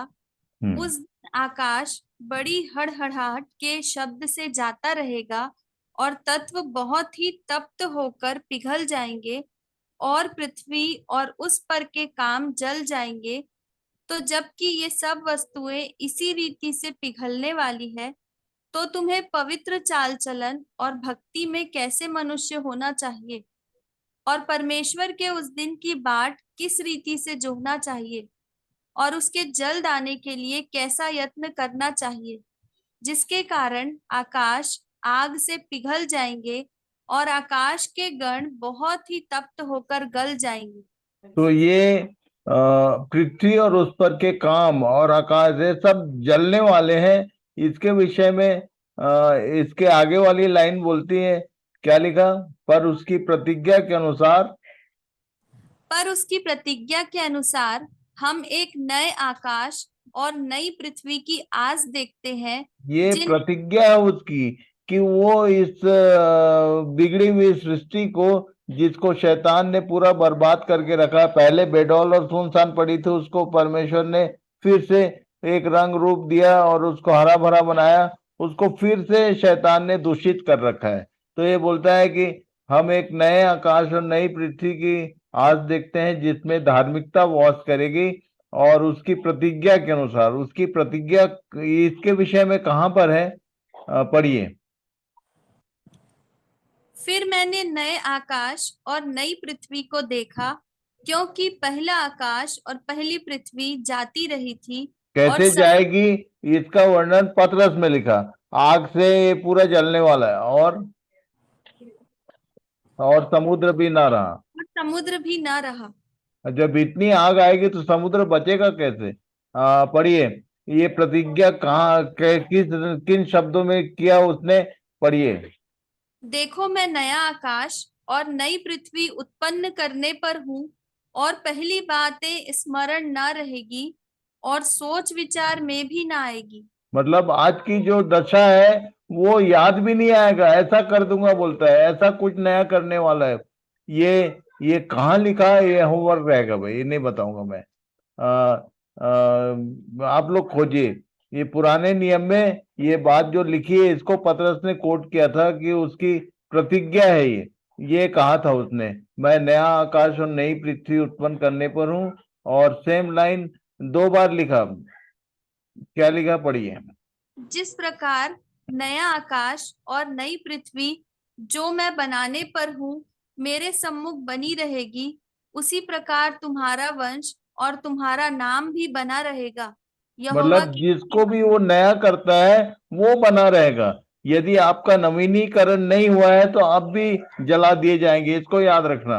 इसलिए डोंट से दैट हम लोग कुछ भी नहीं है। नहीं, उसने हमको नया बनाया है और ऐसा बनाया है कि अनंत तक अब ये जो जो जो रूप उसने हमको दिया है, नया जीवन, नया स्वभाव, ये सारी बातें अब समाप्त नहीं होंगी, इसको याद रखना।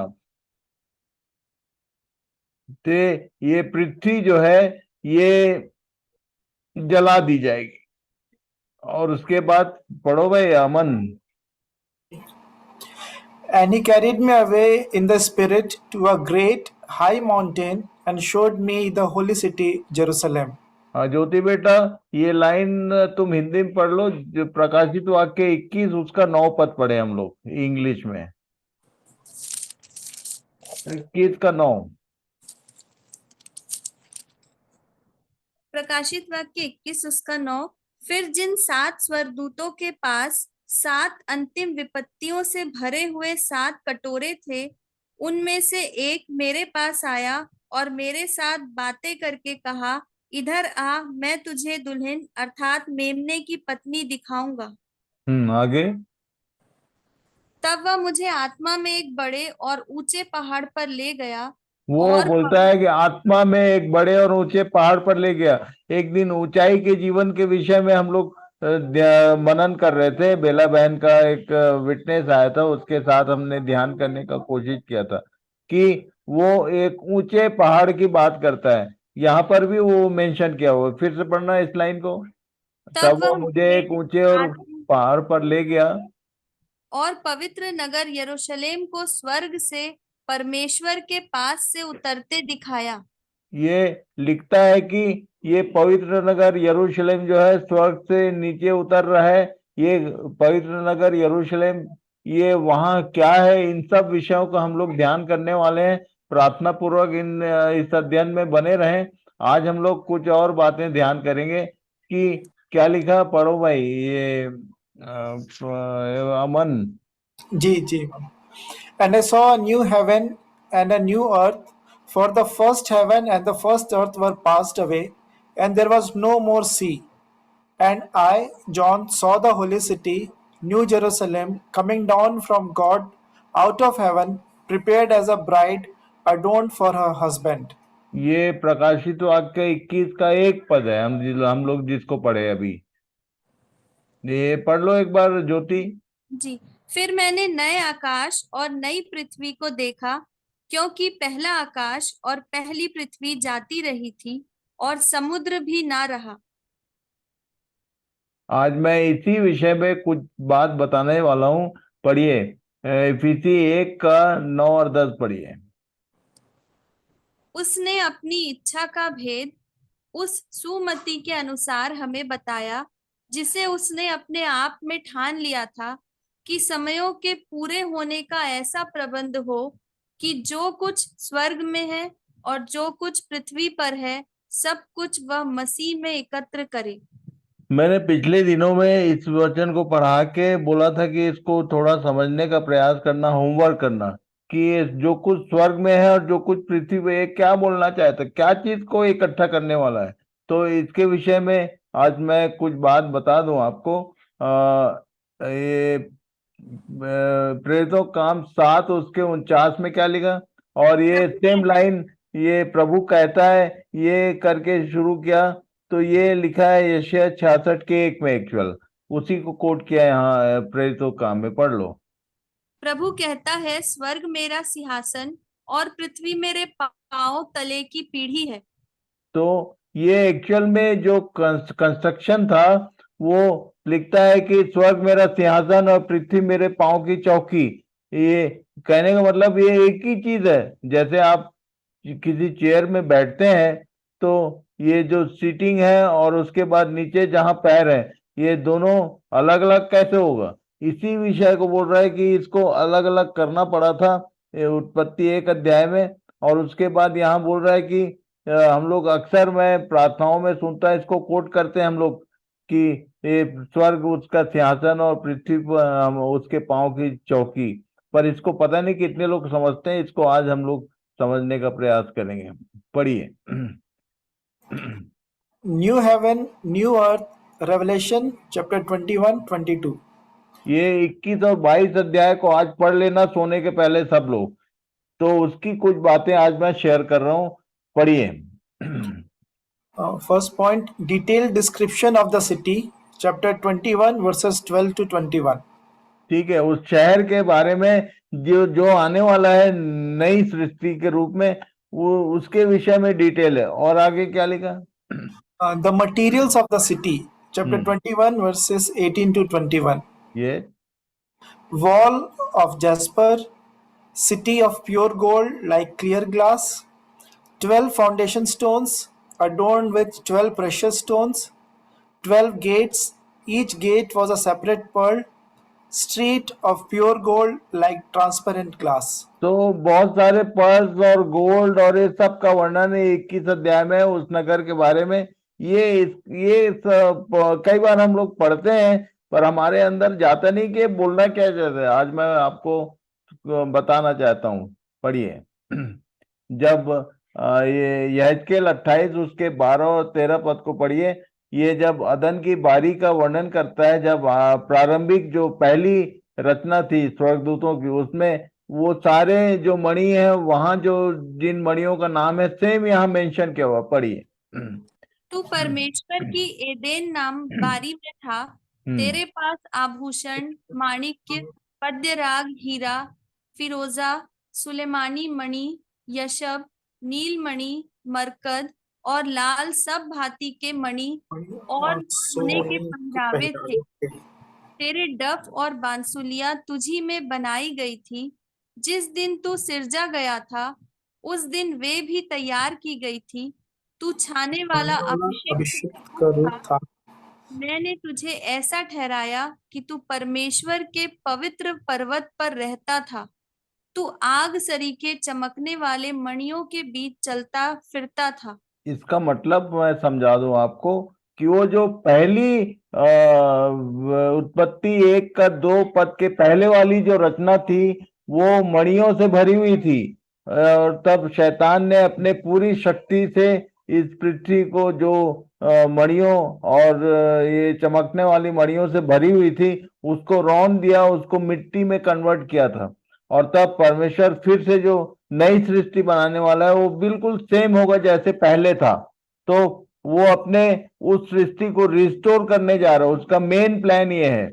इसको आप लोग समझने का प्रयास करिए। और ये कैसे होगा, इसी के विषय में हम लोग अपना ध्यान केंद्रित कर रहे हैं। रेवलेशन की ये सारी बातें कैसे पूरी होंगी और उसका पूरे होने का समय कैसा है, वो जो 30 का डिफरेंस है, वो यहाँ से हम लोग ध्यान करने का प्रयास करेंगे। पढ़िए। ये यदि आप 21 अध्याय को ध्यान से पढ़ोगे तो वहां पर नाप जोक सारा लिखा हुआ है, पढ़ लेना बाद में। और वो क्यूब टाइप का एक नगर है वो, जिसकी लंबाई, चौड़ाई और ऊंचाई सब बराबर है।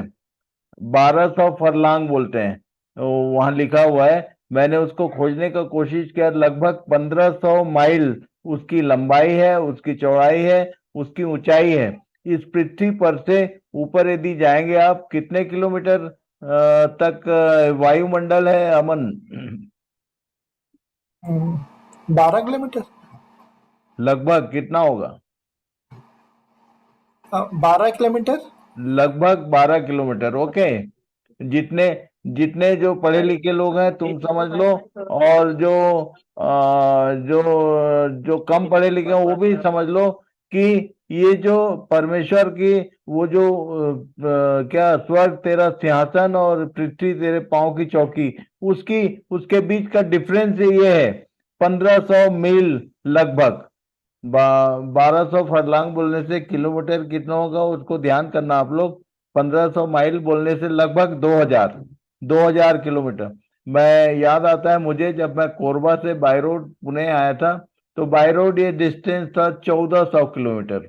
और मैं आज चेक कर रहा था कि कश्मीर से कन्याकुमारी तक का जो एयर डिस्टेंस है वो लगभग वही 2000 किलोमीटर। मतलब इतना लंबा चौड़ा वो नगर होगा, एक नगर, जिसके विषय में हम ध्यान कर रहे हैं। और वो मणियों से भरा हुआ, इसको ये पीडीएफ में भेजूंगा आप लोगों के लिए अध्ययन के लिए। पढ़िए। Act of God in 5 ages. हम लोगों ने ध्यान किया था इस पृथ्वी के 7 एजेस हैं, पर इसके साथ साथ परमेश्वर ने अपने को काम करने के लिए 5 भागों में डिवाइड किया हुआ है। इसके विषय में आज मैं आपको बताने वाला हूँ। पढ़िए। Act of God in 5 ages, 5 separate time slots to recover his kingdom. वो ये जो हमने देखा कि वो जो उसका जो किंगडम था, वो जो उसका डिस्ट्रक्शन आया, वो नाश किया गया शैतान के द्वारा, उसको रिकवर करने के लिए उसने फिर से जो ये पूरा प्लान किया हुआ है, वो उसने अपने आप को, अपने कामों को 5 भाग में डिवाइड किया। जो फाइनल टास्क है उसके विषय में हम ध्यान कर। पढ़िए। The final task from Alpha to Omega, plan and purpose of God to destroy the satanic kingdom. सबसे पहले वो सैटेनिक किंगडम को डिस्ट्रॉय करेगा, और किसके द्वारा करेगा मालूम है? अभी वचन को कल परसों रुपेश बता रहा था, और प्रार्थना में अमन ने कोट किया कि वो शांति का परमेश्वर तुम्हें जल्द ही तुम्हारे पांव के नीचे शैतान को कुचलवा देगा। तो उसके सैटनिक किंगडम को नाश कौन करेगा? कलीसिया करेगी। यदि आप ध्यान करेंगे तो मैंने बताया था कि जो लास्ट वार होगा अर्मागिदोन के युद्ध में, वहां मिकाएलियन टीम नहीं है, वहां पर कलीसिया है, बुलाए हुए, चुने हुए और विश्वासियों के लोग उसके साथ, मेमने के साथ में। तो ये फाइनल एक काम ये होगा, पहले plan and purpose of God, perfect plan and purpose परमेश्वर का ये है, वो ये करने जा रहा है। आगे फिर से पढ़ लो। Plan and purpose of God, plan and purpose of God to destroy the satanic kingdom, yes, and recover his eternal kingdom in 5 ages. शैतान और उसके सारी सेना को नाश करके, उसके सारे पार्ट को नाश करके, फिर वो अपने इटर्नल किंगडम को जैसा पहले था वैसे ही रिकवर करने जा रहा है। और कैसा आनंद का विषय है कि हम उसमें प्रवेश करने वाले हैं। पढ़िए लूका 13 का 31 से, बेटा तुम बाइबल में निकाल के पढ़ लो एक बार, 31 से 33 तक, फिर यहाँ स्क्रीन पे पढ़ेंगे।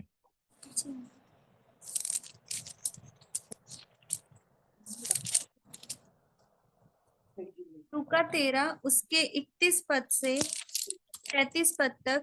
उसी घड़ी कुछ फरीसियों ने आकर उससे कहा, यहाँ से निकल कर चला जा, क्योंकि हेरोदेस तुझे मार डालना चाहता है। उसने उनसे कहा, जाकर उस लोमड़ी से कह दो कि देख, मैं आज और कल दुष्ट आत्माओं को निकालता और बीमारों को चंगा करता हूँ, और तीसरे दिन अपना कार्य पूरा करूंगा। तो भी मुझे आज और कल और परसों चलना अवश्य है। ये 3 दिन के विषय में बात कर रहा था। जब उसको ये बताया गया कि ये हेरोदेस तेरे को मार डालना चाहता, तू यहाँ से जा, तो उसने मुझे याद आता है, मैं जरूर बताऊं इसको, कि YMCA मुंबई से मुझको एज स्पीकर कांटेक्ट किया गया था, और तब उनने वहाँ जो सेक्रेटरी हैं उनने मुझको कॉल किया, बोला कि पास्टर्स की मीटिंग है, उसमें आपको बोलना है। और उसने मुझसे पूछा कि टॉपिक क्या देना है, बोलिए, क्योंकि पास्टर्स लोग बोलते हैं कि हमको कौन सिखाएगा। मैंने प्रार्थना पूर्वक पूछा प्रभु से, प्रभु ने यही विषय दिया मुझे उनको बताने के लिए, और तब मैंने ये केवल इतने ही लाइन उनको बोला था कि इनविटेशन कार्ड में इसको प्रिंट करना, जाकर उस लोमड़ी से कह दो।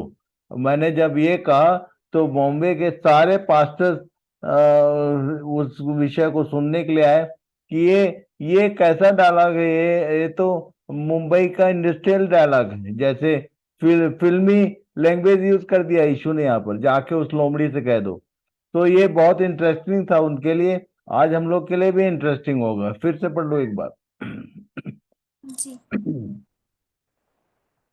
उसने से पढ़ो। उनसे हाँ पढ़ो। उसने उनसे कहा, जाकर उस लोमड़ी से कह दो कि देख, मैं आज और कल दुष्ट आत्माओं को निकालता और बीमारों को चंगा करता हूँ, और तीसरे दिन अपना कार्य पूरा करूंगा। तो भी मुझे आज और कल और परसों चलना अवश्य है। तो मैंने खोजने का कोशिश किया कि यीशु ने अपने क्रूसिफिक्शन में जाने के 3 दिन पहले ये बात कहा क्या, तो ये मेरे को कहीं से नहीं समझ में आया कि 3 दिन पहले बोला था उसने, वो बहुत पहले बोला था, ये विषय बहुत पहले आया था। तो मुझे प्रभु ने जो आगाही दी, मैं इसको खोजने में मन लगाया, और प्रभु ने एक अद्भुत बात मुझे बताया, वो मैं आज आप सबके साथ शेयर करने वाला हूँ। पढ़िए, ये निर्गमन 6 उसके 2 और 3 पद में कुछ लिखा, पढ़िए। परमेश्वर ने मूसा से कहा कि मैं यहोवा हूँ।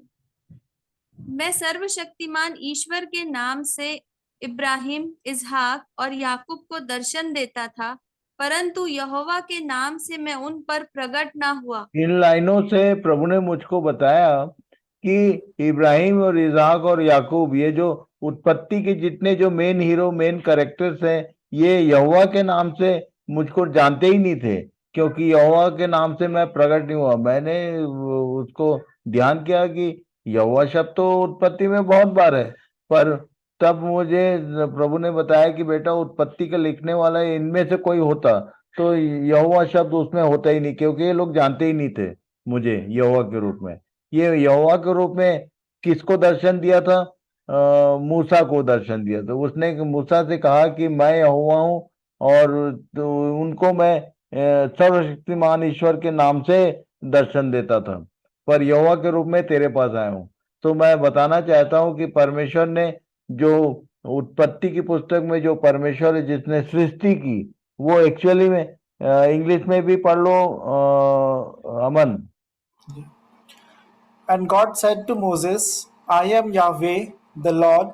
I appeared to Abraham, to Isaac, and to Jacob as Elohim, God Almighty, but I did not reveal my name Yahweh to them. तो एलोहिम और यहोवा में फर्क क्या है? एलोहिम इज द क्रिएटर, और यहोवा कौन है, इसके विषय में हम लोग ध्यान करेंगे। पर मैं आप नोटिस करिए कि उत्पत्ति की पुस्तक में वो जो ईश्वर के नाम से प्रकट होता है वो एलोहिम है, और तब निर्गमन से लेके मलाकी तक वो यहोवा था। इसको उसने अपने आप को ऐसे डिवाइड किया। पढ़िए। 5 working ages of God. पहला है Elohim, Elohim, Yahweh, Jesus of Nazareth, it is for today. Messiah, the Christ, for tomorrow. Lord of Lords, the third day. तो थोड़ा सा मैं बता दूं एलोहिम और यहोवा के विषय में, फिर अपन नीचे आएंगे। ये उत्पत्ति 1 में जिसने काम किया वो एलोहिम था। 1:26 में क्या लिखा है?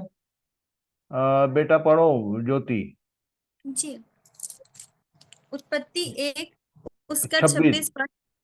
फिर परमेश्वर ने कहा, हम मनुष्य को अपने स्वरूप के अनुसार। ये बोलता था हम, आओ हम बनाए, बोला हम। ये एलोहिम जो है इसको बोलते हैं, ये इसके लिए जो एक ओरिजिनल लैंग्वेज में आर यूज होता है, ये सिंगुलर गॉड नहीं है, one in more in one यदि मैं कहूं तो अच्छा है। उत्पत्ति 1:1 में जिसने आदम की रचना की वो एलोहिम था। पर यहोवा के विषय में क्या लिखा? जब मूसा को उसने दर्शन दिया तो बोला कि I am that I am, I am अस्मी बोलता है, मैं ही हूं। तो ये एलोहिम और यहोवा में क्या फर्क है? एलोहिम क्रिएटर है और वो उसमें हमेशा बहुवचन के रूप में यूज होता है, पर यहोवा जो है वो सिंगुलर गॉड है। और यहोवा के विषय में एक बात बता दूं, कई बार हम लोग, कई जगह मैंने बताया, गाना गाते हैं ना, ये सेनाओं का यहोवा हमारे संग संग है। मैं बोलता हूँ यदि यहोवा संग है तो मरोगे तुम। कैसे? नहूम 1 अध्याय, नहूम 1 अध्याय निकालो।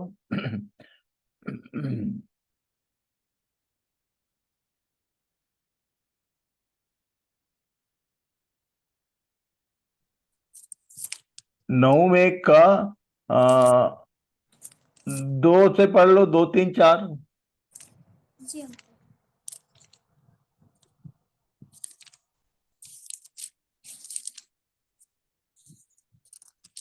नहूम 1, 2, 3, 4। यहोवा जल उठने वाला और बदला लेने वाला ईश्वर है। हाँ, यहोवा जो है जल उठने वाला और बदला लेने वाला ईश्वर है। और यहोवा बदला लेने वाला और जलजलाहट करने वाला है। आगे यहोवा अपने द्रोहियों से बदला लेता है और अपने शत्रुओं का पाप नहीं भूलता। आगे यहोवा विलम्ब से क्रोध करने वाला और बड़ा शक्तिमान है। वह दोषी को किसी प्रकार निर्दोष न वह ठहराएगा। दोषी को किसी प्रकार दोषी निर्दोष नहीं ठहराता। उसका बेस्ट एग्जाम्पल है उसने मूसा को माफ नहीं किया। मूसा ने विनती भी किया था उससे कि मुझको भी पार जाने दे, तो उसको मूसा को परमेश्वर ने जवाब दिया था कि दोबारा इस विषय में बात मत करना। मेरे ख्याल से सबको याद होगा ये। व्यवस्था विवरण 2:23 देखो।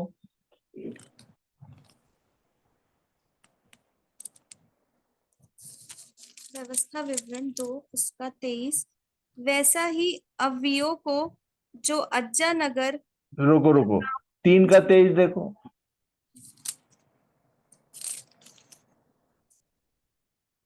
उसी समय मैंने यहोवा से गिड़गिड़ाकर विनती की, हे प्रभु यहोवा, तू अपने दास को अपनी महिमा और बलवंत हाथ दिखाने लगा है।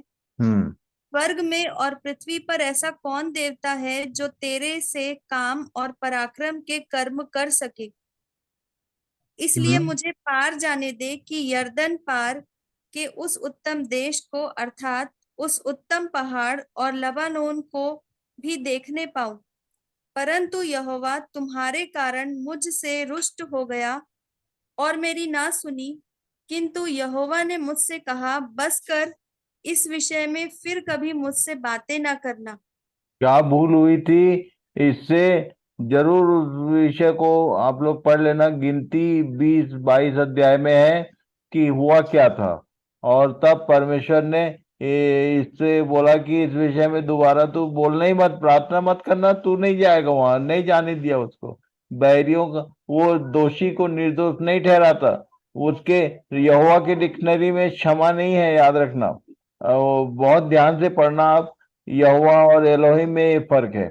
एलोहिम जो है वो दोषी को सजा जरूर देता है। यह मूसा को परमेश्वर ने सबको जाने दिया, उसके उसके उसी के द्वारा सब लोग गए, उसी के माध्यम से छुटकारा पाए। पर जिसके द्वारा काम किया वही नहीं गया। इसलिए जितने जो लीडर्स हैं, इसको याद रखना कि ये परमेश्वर का एक पार्ट ऐसा भी था। तो यहोवा बोलने से वो निर्गमन से लेके मलाकी तक यहोवा है। उसके बाद यीशु के रूप में उसने, ये परमेश्वर ही है जिसने देहधारी स्वरूप प्रकट किया और उसने काम किया 33 साल, और उसके बाद मसाया के रूप में अभी कर रहा है और प्रभु के रूप में आने वाला है। इन विषयों को मनन करना, प्रभु से पूछना कि ये बातें कैसी हैं। परमेश्वर ने 5 भागों में काम किया है, एज एलोहिम, फिर यहोवा, फिर जीसस, फिर मसाया, फिर लॉर्ड।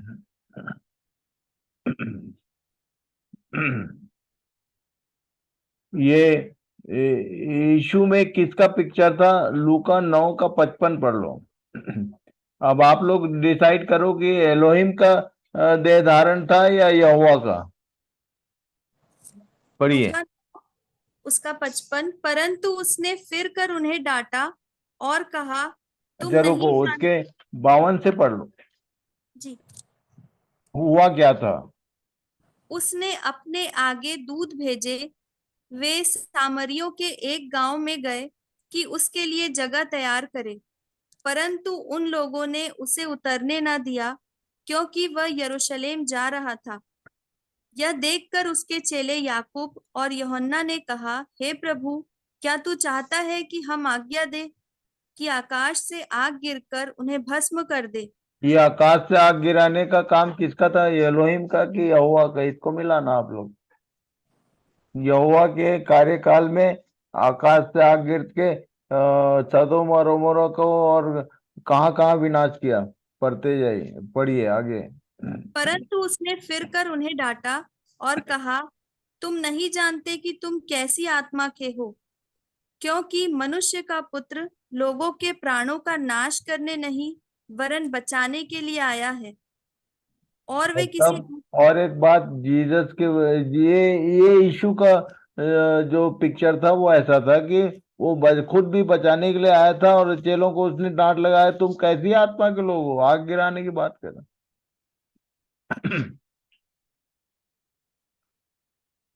उसके विषय में और एक बात बताऊंगा मैं, पढ़िए। यूहन्ना 5 उसका 19 पद। यीशु ने उनसे कहा, मैं तुमसे सच सच कहता हूँ, पुत्र आपसे कुछ नहीं कर सकता, केवल वह जो पिता को करते देखता है, क्योंकि जिन जिन कामों को वह करता है उन्हें पुत्र भी उसी रीति से करता है। यदि आप 5 के 14-15 पद से पढ़ेंगे तो आपको समझ में आएगा कि एक चंगाई हुई थी, जिसके कारण ये यहूदी लोग और फरीसी लोग इसके पीछे पड़ गए थे कि ऐसा कैसे तुम कर रहे हो सब। तो यीशु ने वहां पर उनको ये बात कहा था उनसे कि जो जो काम पिता करता है पुत्र भी उसको उसी रीति से करता है। तो मेरे अंदर एक प्रश्न आया कि ये स्वर्ग में पिता भी चंगाई करता है कि वहां भी रोग बीमारी? तो ये एक्चुअल में वो बात नहीं थी। यीशु ने क्या बोला था? पढ़िए। 13 का 33 पढ़ रहा है लूका, पढ़ लो। मुझे आज कल और परसों चलना अवश्य। अच्छा, उसको निकाल के पढ़ो, लूका 13 का 31 से।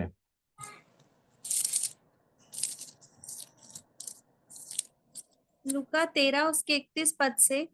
उसी घड़ी कुछ फरीसियों ने आकर उससे कहा, यहाँ से निकलकर चला जा, क्योंकि हेरोदेस तुझे मार डालना चाहता है। उसने उनसे कहा, जाकर उस लोमड़ी से कह दो कि देख, मैं आज और कल दुष्ट आत्माओं को निकालता और ये बीमारों आज और कल मतलब यीशु ने ये काम किया 33 साल में, और अभी कलीसिया के माध्यम से वो कलीसिया जो उसकी देह है उसके द्वारा वो खुद ही कर रहा है, मसीह काम एक्शन में है। मुझे आज और कल क्या लिखा, दुष्ट मैं आत्माओं आज को और निकाल, कल दुष्ट आत्माओं को निकालता हाँ और हाँ बीमारों को चंगा करता हूँ, ये और तीसरे दिन अपना कार्य पूरा करूंगा। तीसरे दिन पूरा करूंगा बोला, 3 दिन का हिसाब दिया उसने, आज कल और परसों। तो आज और कल बोलने से यीशु और मसीह जो है उसका काम अभी चल ही रहा है।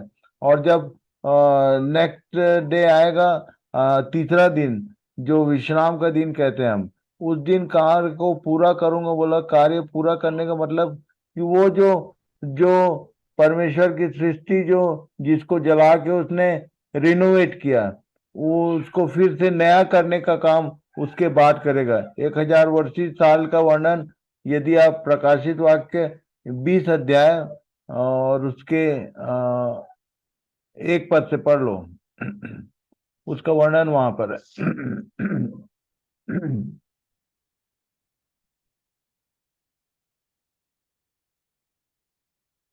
प्रकाशित वाक्य 20 अध्याय उसका 1 2 3 पढ़ो जरा।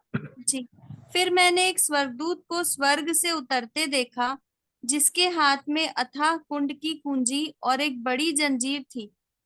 उसने उस अजगर अर्थात पुराने सांप को, जो इब्लिस और शैतान है, पकड़ के 1000 वर्ष के लिए बांध दिया और उसे अथाह कुंड में डालकर बंद कर दिया, और उस पर मुहर लगा दी कि वह 1000 वर्ष के पूरे होने तक जाति जाति के लोगों को फिर ना भरमाए। इसके बाद अवश्य है कि वह थोड़ी देर के लिए फिर खोला जाए। ये सारा प्लान कैसे होगा, एंड कैसे आएगा, नई सृष्टि के आने के, नई पृथ्वी और नए आकाश के आने के पहले क्या क्या हो, 20 और 21 दो कंटिन्यूशन में पढ़ना आप लोग तो समझ में आएगा कि पहले शैतान और उसके दूतों को आग की झील में डाला जाएगा, उसके बाद फाइनल लास्ट जजमेंट है, और जिनका नाम जीवन की पुस्तक में लिखा हुआ है वो एंटर करेंगे इधर, जो जिनका नाम जीवन की पुस्तक में नहीं है वो आग की झील में, वो भी शैतान के साथ जलेंगे, ऐसा बोलता है। सो इन विषयों पर ध्यान कीजिए कि एक एक ब्राइट फ्यूचर हमारे लिए परमेश्वर ने प्लान किया हुआ है। एक एक ऐसा जो पुराना जो उसका सृष्टि था, जो रचना थी उसको, वो उसको फिर से रीस्टोर कर रहा है। और उसमें रहेगा कौन, तो रहेंगे हम लोग, सब जाएंगे जिनका नया जन्म हुआ। तो इन विषयों को ठीक से समझने का प्रयास करें। पढ़िए, अमन पढ़ो। The ministry of the Son of God to demonstrate the kingdom of heaven, the divine system on earth, is in 3 steps as he pronounced. He worked as a human being on the earth as इसको Jesus. Hindi में translate करके भेजना, PDF में भेजूंगा तो सबको मिलना चाहिए। ठीक है, पढ़ो आगे। It was his today. At present, he is working as Christ through the church. This is his tomorrow. He will come as the Lord of Lords in the millennium. It will be the 3rd day. Then the work will be finished. तो ये perfect plan है परमेश्वर का, जो उसके वचन के द्वारा प्रकट होता है। पढ़ लो। Oh, the depth of the riches and wisdom and knowledge of God! How unsearchable are his judgments and how inscrutable his ways. Romans 11 verse 33. ज्योति बेटा इसको रोमी 11:33 से आगे हिंदी में भी पढ़ लो। जी। आहा, परमेश्वर का धन और बुद्धि और ज्ञान क्या ही गंभीर है, उसके विचार कैसे अथाह और उसके मार्ग कैसे अगम है। प्रभु की बुद्धि को किसने जाना, या उसका मंत्री कौन हुआ, या किसने पहले उसे कुछ दिया है जिसका बदला उसे दिया जाए, क्योंकि उसी की ओर से और उसी के द्वारा और उसी के लिए सब कुछ है। उसकी महिमा युगानुयुग होती रहे, आमीन। अमन पढ़ो। May God bless each one and open the inner eyes to understand all the things. Amen. Shalom. Good night. तो प्रभु सबको आशीष दे, सबको इन बातों की गूढ़ सारी बातों की गहराई तक पहुंच सके, सब ऐसी दया करे।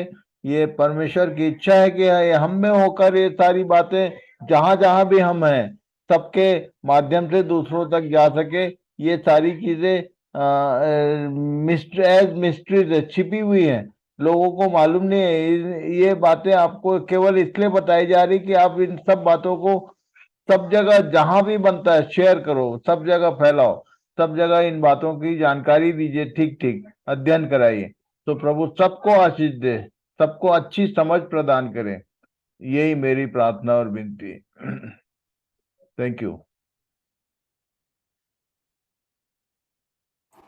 हम परमेश्वर पिता का धन्यवाद देते हैं इन वचनों के लिए जो शिखर वामों के द्वारा हमें प्राप्त हुए। शिखर वामों के लिए भी धन्यवाद, शिखर वामों को भी। और अभी हम अंतिम प्रार्थना करेंगे और मैं निवेदन करूंगा आशीष कुजूर भी ऐसे यदि वो प्रार्थना कर सकते हैं। आशीष कुजूर भी। आइए हम प्रार्थना करें।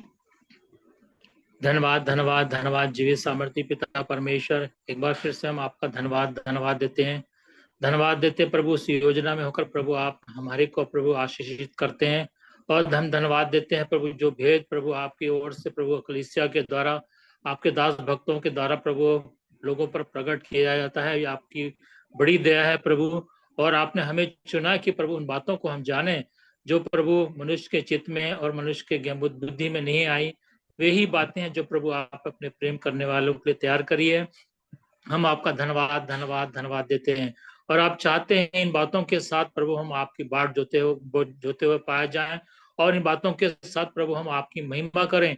और निश्चय प्रभु जो बात हम पर प्रकट करें प्रभु, जो समाचार हमें दिया जाता है उसे हम बहुत से लोगों तक बता सकें कि किस प्रकार से आपकी दया, आपका प्रेम जो कलीसिया के द्वारा प्रभु आज के समय में प्रभु उस काम को प्रभु आप करते चले जा रहे हैं। आपकी बड़ी दया है और आपने चाहा है कि प्रभु आपके लोग प्रभु इस कार्य को करें। और आपने वचन में कहा है जो मैंने काम किया है तुम इससे भी बड़े बड़े काम करोगे। वो हम धन्यवाद देते हैं प्रभु। वह सामर्थ्य प्रभु क्रूस पर प्रभु आपने जय जयकार की ध्वनि के साथ उस क्रूस की मृत्यु के द्वार प्रभु आपने जयवंत के रूप में आपने दिया। और वही सामर्थ्य को प्रभु आज अपनी देह में होकर आप कलीसिया के लिए दे देते हैं, क्योंकि आप मसीह हैं और आप हमारे कलीसिया के सिर हैं। और आपकी देह के लिए प्रभु हर एक उत्तम बातों को आप तैयार करके रखते हैं, जिसलिए हर एक अंग प्रभु आपके द्वारा कार्यशील हो प्रभु। और जो बातें प्रभु आपके द्वारा आत्मा में होकर प्रभु आपके दास भक्तों के द्वारा बताई जाती है उसमें होकर हम लोग प्रभु आशीषित होकर प्रभु आपकी धन्य आशा में होकर प्रभु उस स्वर्गीय मिराज में हम पाने वाला हो सके। धन्यवाद देते हैं। धन्यवाद आज के सामर्थ्य वचन के लिए प्रभु, भाई शेखर के लिए हम धन्यवाद देते हैं प्रभु। निश्चय प्रभु आपने उनकी निर्बलताओं में प्रभु आपने उनकी सहायता की और उस प्रतिज्ञा को प्रभु आपने उनके जीवन में किया प्रभु पूरा करते चले जा रहे हैं, क्योंकि आपने वचन में कहा मेरी सामर्थ्य निर्बलता में सिद्ध होती है प्रभु। हो हम धन्यवाद देते हैं। आपकी ये बड़ी योजना है कि भाई के द्वारा उन बातों को आपकी कलीसिया के लिए प्रभु तैयार किया गया है और उन भेदों को प्रकट करते चले जा रहे हैं। आपकी बड़ी दया है। इसलिए जो बातें आज हमारे लिए लिखी गई बताई जा रही हैं प्रभु, उन सबको हम स्मरण कर सकें प्रभु और अपने हृदय में रख सकें, क्योंकि जब आने वाले समय में यही वचन हमारे को कायल करेगा और उन भेदों के द्वारा प्रभु हम जान सकेंगे कि किस समय किस परिस्थिति में होकर प्रभु संसारिक का जीवन चल रहा है और आज प्रभु हम कहाँ तक पहुंचे हैं। और इसी प्रकार से प्रभु आप अपने बातों को हम हर एक के लिए प्रकट करते चले जा रहे हैं। हम धन्यवाद देते हैं। धन्यवाद के साथ इस संगति के लिए भी निवेदन प्रार्थना है प्रभु, होने दीजिए जितने लोग जुड़ते हैं वे सब आशीषित हों प्रभु। और हम धन्यवाद देते हैं प्रभु, इस लिंक के माध्यम से बहुतों के द्वारा प्रभु आप उन बातों को पहुंचाया जा रहे हैं प्रभु। हम इसके धन्यवाद देते हैं प्रभु। हर एक को प्रभु आशीषित कर, विशेषकर भाई शेखर के लिए प्रभु प्रबल वचन अधिकार सामर्थ्य देके और अपनी गुण बातों को आत्मा में होकर आत्मिक बातों में मिलाकर आप बताएं प्रभु, जिससे प्रभु और भी लोग आशीषित होकर उस उत्तम भोजन जो स्वर्गीय मन्ना के रूप में प्रभु आज हमारे लिए दिया जाता है उसे सेवन करते हुए प्रभु आत्मिक में हम बढ़ते चले जाए प्रभु। धन्यवाद देते हैं। इसी प्रकार भाई अमन के लिए भी हम धन्यवाद देते हैं कि इस माध्यम से प्रभु, इस लिंक के द्वारा प्रभु, वो बोझ को प्रभु आप अपनी कलीसिया के द्वारा प्रभु उनके जीवन में कांधे में रखा है प्रभु, और उसमें विश्वास योग बने रहने के लिए प्रभु आप भाई अमन की आप सहायता करें। हर प्रकार की दुर्बलताओं से, हर प्रकार की ऐसी विपरीत परिस्थिति जो प्रभु, ऐसी भावना प्रभु जो आएंगी प्रभु, उसमें भाई अमन की आप सहायता करिए कि प्रभु आत्मा में होकर प्रभु इस बोझ को बड़े प्रेम से करने वाले हो सके प्रभु। धन्यवाद देते। जितने प्रभु प्राचीन हैं, जितने बुजुर्ग हैं और जितने भविष्यताओं प्रेरित हैं, पर हर एक को प्रभु आशीषित करिए कि निश्चय आने वाले समय में और भी आपकी देह में होकर प्रभु उन बातों को करते चले जाएं जिसके द्वारा प्रभु कलीसिया की द्वारा प्रभु आपकी देह की महिमा हो, और वह दुल्हन जो करीब प्रभु अपने आप को तैयार करते चली जा रही है प्रभु, उसमें हर एक दुर्बलताएं कमियां घटी समय समय प्रभु वचन के माध्यम से प्रभु हर एक ऐसी रुकावटें दूर होती चली जाएं प्रभु। मैं आपसे प्रार्थना करता हूं, और जो प्रभु अभी अभी इस लिंक में जुड़ते हैं प्रभु, हर एक को आशीषित करिए, उन बातों को जाने और इसके द्वारा वे आशीषित होकर प्रभु आपकी ओर से प्रभु आशीषित हों प्रभु, और संसारिक जीवन से अलग होकर आत्मा में बढ़ने वाले हो सके प्रभु। धन्यवाद देते आज के सारे वचन के लिए प्रभु, हमारे के हृदय में बोए गए हैं उसे आप हमारे की सहायता करें, और उसे हम प्रभु मनन करें प्रभु, और उस मनन के द्वारा प्रभु उसको बातों को और भी हम गहराई से अपने अपने अपने हृदय में प्रभु रखने वाले हो सके प्रभु। धन्यवाद धन्यवाद धन्यवाद देते हैं। सारी गौरव जलाल आपको महिमा देते हैं प्रभु। ये दुआ हम अपने उद्धारकर्ता प्रभु श्री ख्रीस्त के नाम से मांगते हैं, सुने और दया से ग्रहण करें। आमीन आमीन आमीन। थैंक यू आशीष भैया प्रार्थनाओं के लिए। आप सभी का धन्यवाद जुड़ने के लिए, उत्साहवर्धन करने के लिए। हर एक जन जो जुड़ते हैं हमारा उत्साहवर्धन करते हैं, और हर एक जन जो प्रार्थनाएं करते हैं उनके लिए भी विशेष धन्यवाद। प्रार्थना में निरंतर स्मरण रखें, एक दूसरे को हम प्रार्थना में उठाते रहें ताकि सब प्रभु के मार्ग में हम सब बढ़ते जाएं।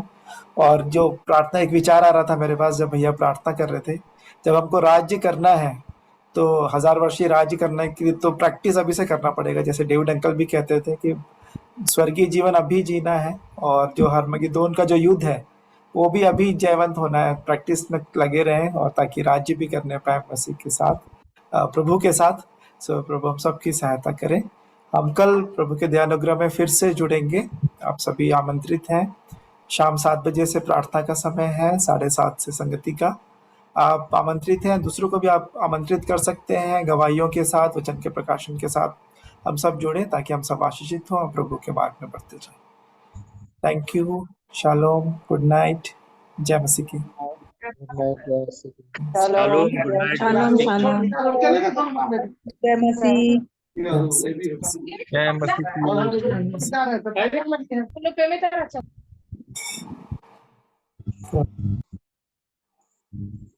अब हम मीटिंग एंड करेंगे। शालोम।